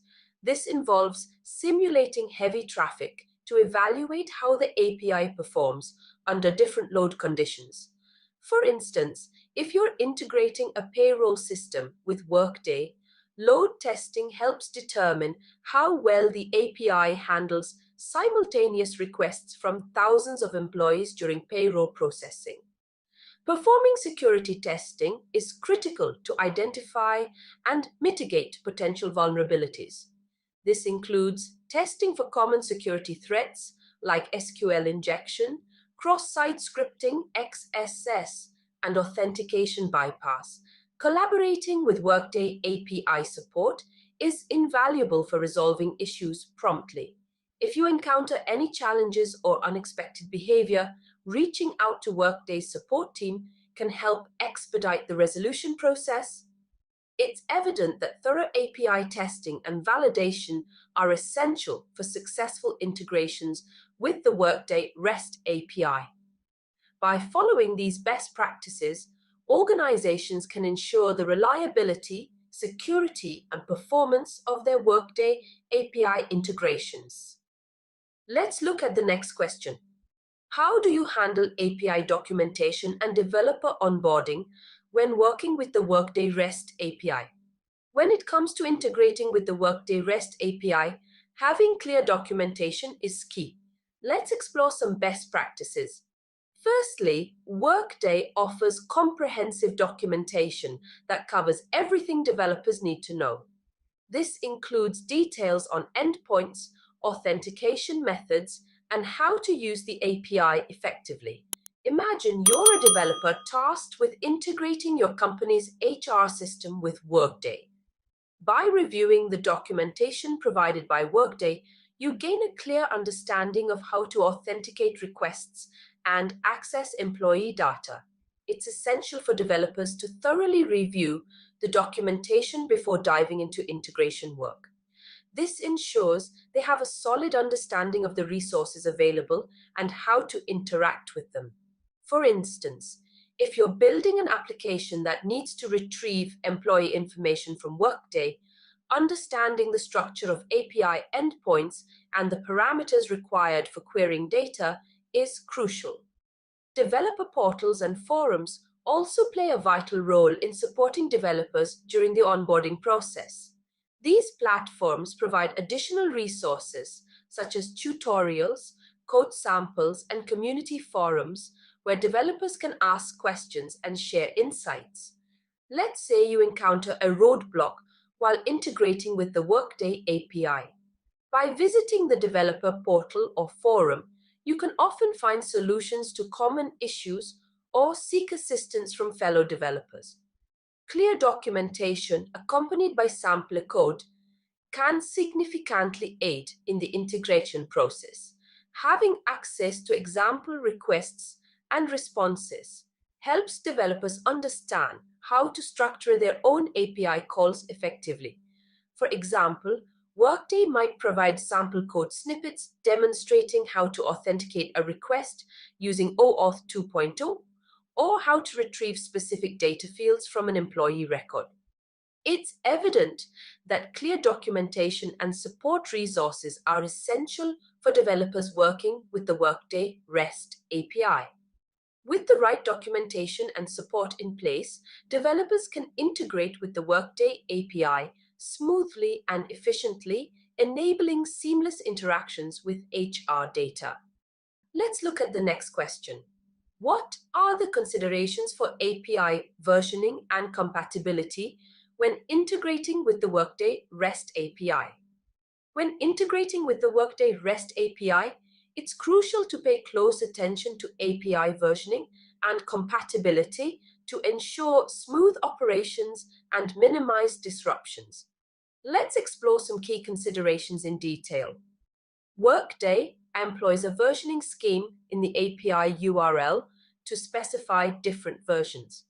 This allows developers to choose the appropriate version for their integration needs, For instance, let's say a developer is integrating an HR system with Workday. They would specify the API version in the URL to ensure compatibility with the endpoints they're using. Developers also receive detailed release notes and migration guides for new API versions. These resources provide valuable information on changes, deprecations, and any backward incompatible modifications. Imagine a scenario where Workday releases a new API version with updated authentication requirements. Developers would refer to the migration guide to understand how to adapt their applications accordingly. Applications should be designed to handle different API versions gracefully. This involves writing flexible code that can accommodate changes without breaking existing functionality. Consider a situation where an e-commerce platform integrates with Workday for inventory management. The platform must be able to seamlessly switch between API versions to ensure uninterrupted service. Maintaining backward compatibility is paramount. This means ensuring that newer versions of the API don't break functionality for applications built on older versions. Thorough testing is essential to identify and address compatibility issues. Developers should test their integrations against different API versions to ensure compatibility across the board. Clear communication of compatibility issues is also critical. Developers should document any known compatibility constraints and communicate them to stakeholders to manage expectations. Lastly, having migration plans in place is vital. This involves outlining a structured approach for migrating from older to newer API versions, including timelines and rollback procedures if needed. Careful planning and attention to detail are essential when integrating with the Workday REST API. By prioritizing API versioning and compatibility, organizations can ensure seamless integration with Workday and maximize the value of their investments. Let's look at the next question. How do you handle rate limiting and API throttling in the Workday REST API? Handling rate limiting and API throttling is essential for maintaining stability and reliability when interacting with the Workday REST API. Let's break it down. Firstly, Workday REST API implements rate limiting and throttling mechanisms. Rate limiting sets a cap on the number of API calls that can be made within a specific time window. This prevents overwhelming the system with too many requests at once. Imagine you're developing an application that retrieves employee data from Workday. Rate limiting ensures that your application doesn't flood the server with requests, which could cause it to become unresponsive or slow. Throttling, on the other hand, regulates the processing rate of requests. It controls how quickly the server processes incoming requests, preventing it from being overloaded and ensuring a consistent level of performance. For example, let's say your application needs to fetch a large amount of data from Workday. Throttling ensures that the server processes these requests at a manageable pace, avoiding strain on the system. Now, if you exceed the predefined limits set by Workday, you'll receive error responses, typically in the form of an HTTP status code 429, indicating that you've reached the API's rate limit or throttling threshold. When faced with such errors, developers are advised to implement retry and back-off strategies. This means that if your request is rejected due to rate limiting or throttling, your application should wait for a short period before retrying the request. Let's say you encounter a rate limit error when fetching data from Workday. Instead of immediately retrying the request, your application can wait for a few seconds or minutes before trying again. This reduces the likelihood of hitting the limit repeatedly. Managing rate limiting and API throttling in the Workday REST API involves respecting predefined limits, implementing retry and back-off strategies, and ensuring a consistent and reliable experience for both developers and end users. It's crucial for developers to understand how to navigate rate limiting and throttling to ensure smooth interactions with the Workday REST API. By following best practices and being mindful of API limits, developers can build robust and resilient applications that integrate seamlessly with Workday. Let's look at the next question. How do you handle API authentication and authorization in a secure manner when using the Workday REST API?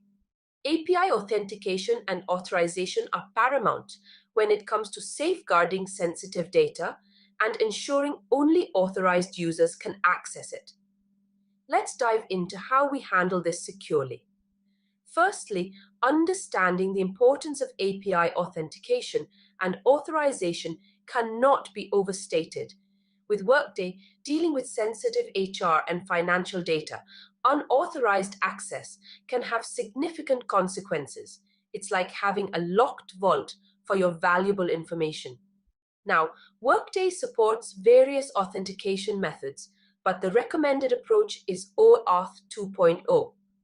OAuth 2.0 provides a robust framework for secure authorization, ensuring that only authenticated users can access protected resources. Let's break down some best practices for secure handling. Implementing proper authorization is key. This involves assigning appropriate permissions to users or applications based on their roles and responsibilities. For instance, a manager might have access to employee performance data, while a payroll administrator might have access to salary information. By properly configuring authorization, you prevent unauthorized access to sensitive data. Additionally, maintenance is crucial for ongoing security. Regularly review and update access controls, revoke access for users who no longer need it, and monitor API usage for any suspicious activity. Think of it as regularly changing the locks on your doors and keeping a close eye on who has the keys. By staying proactive with maintenance, you reduce the risk of unauthorized access and data breaches. Ensuring secure access to sensitive data is paramount. With the right authentication and authorization mechanisms in place, organizations can confidently leverage the power of the Workday REST API while safeguarding their valuable information. Let's look at the next question. What are the best practices for handling sensitive data and compliance requirements when using the Workday REST API? When it comes to handling sensitive data and meeting compliance standards with the Workday REST API, there are several key practices to keep in mind. Let's break them down. First and foremost, it's crucial to adhere to data protection regulations such as GDPR, General Data Protection Regulation, and HIPAA, Health Insurance Portability and Accountability Act. These regulations set standards for the handling of personal and sensitive information. For example, let's say a healthcare organization is using the Workday REST API to access employee healthcare data. Adhering to HIPAA ensures that this data is handled securely and in compliance with patient privacy laws. Implementing robust security measures is also essential. This includes encrypting data both in transit and at rest to prevent unauthorized access. Imagine a scenario where employee salary information is transmitted over the network. Encrypting this data ensures that even if intercepted, it remains unreadable to unauthorized parties. Using secure communication protocols like HTTPS adds another layer of protection. HTTPS encrypts data during transmission, safeguarding it from interception or tampering. Implementing access controls and auditing mechanisms helps monitor and regulate access to sensitive data. This ensures that only authorized individuals can view or manipulate the data, reducing the risk of breaches. Let's say a financial institution is using the Workday REST API to access employee payroll data. Access controls ensure that only HR personnel have permission to view or modify this information. Complying with Workday's data retention and purge policies is crucial for managing data effectively and in accordance with regulatory requirements. For instance, if Workday specifies a data retention period for employee records, organizations must ensure that data is kept for the required duration and properly disposed of once no longer needed. Regular security assessments, penetration testing, and compliance audits are vital for identifying and addressing vulnerabilities or compliance gaps. These assessments help organizations stay ahead of potential threats and ensure that their systems and processes remain secure and compliant over time. Maintaining data security and compliance with the Workday REST API requires a proactive approach. By following these best practices, organizations can effectively safeguard sensitive data and meet regulatory requirements while leveraging the power of the Workday REST API. Let's look at the next question. How do you handle API performance monitoring and optimization when working with the Workday REST API? API performance monitoring and optimization are crucial aspects of integrating with the Workday REST API to ensure smooth operations and efficient data exchange. Let's dive into some best practices. Firstly, it's essential to implement monitoring tools to track various metrics such as response times, error rates, and throughput. These tools provide visibility into how the API is performing and help identify any potential issues. For example, let's say a company has integrated their HR system with Workday using the REST API.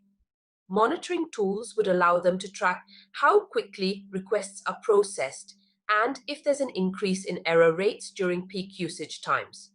Regular analysis of these metrics is equally important. By analyzing the data collected from monitoring tools, you can identify bottlenecks and inefficiencies in the API integration. Imagine a scenario where response times are consistently slow during certain times of the day. Through analysis, you may discover that a particular API endpoint is experiencing heavy traffic, leading to performance issues. Optimization techniques play a significant role in improving API performance. These techniques include catching frequently accessed data, reducing unnecessary data transfers, and implementing parallel processing where applicable. Consider a situation where an application frequently retrieves employee data from Workday. By catching this data locally, subsequent requests for the same information can be served much faster, reducing the load on the Workday API. Additionally, optimizing data transfer by only sending the necessary information in API requests can help minimize latency and improve overall performance. Collaborating with Workday API support is another valuable strategy. Workday provides resources and guidance on best practices for API integration, including performance recommendations and troubleshooting assistance. Effective API performance monitoring and optimization involve implementing monitoring tools, analyzing metrics, employing optimization techniques, and leveraging support resources from Workday.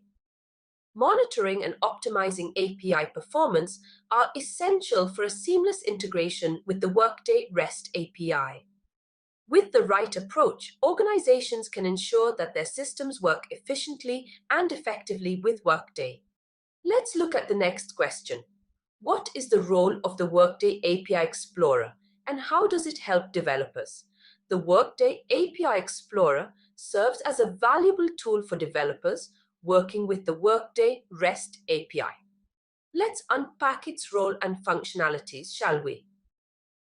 Firstly, it's important to understand that the Workday API Explorer is a web-based tool. This means developers can access it directly from their browsers without any additional software installation. Now, let's talk about its interactive documentation and testing capabilities. The API Explorer provides detailed documentation on Workday's API resources, making it easier for developers to understand how to interact with them. Imagine you're a developer tasked with integrating Workday's HR functionality into your company's internal system. The API Explorer allows you to explore the available resources, such as employee data or time-off requests, and understand their parameters and endpoints. Additionally, developers can make test calls directly within the API Explorer. This means you can experiment with different API requests and see the responses in real time. For instance, let's say you're testing a request to retrieve employee information. By making test calls in the API Explorer, you can verify that you're getting the correct data and troubleshoot any issues before implementing it in your application. Another crucial aspect of the API Explorer is its ability to help developers understand the structure of Workday's API. By exploring API resources and viewing schemas, developers gain insights into how data is organized and how to interact with it programmatically. Consider a scenario where a developer needs to fetch organizational hierarchy data from Workday. By using the API Explorer to view the schema and make test calls, they can quickly grasp the structure of the data and incorporate it into their application seamlessly. The Workday API Explorer plays a pivotal role in assisting developers throughout the development process.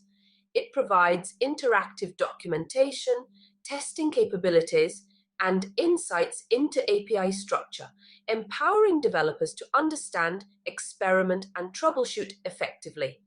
It's clear how it can streamline the development process for integrating Workday's functionality into various applications.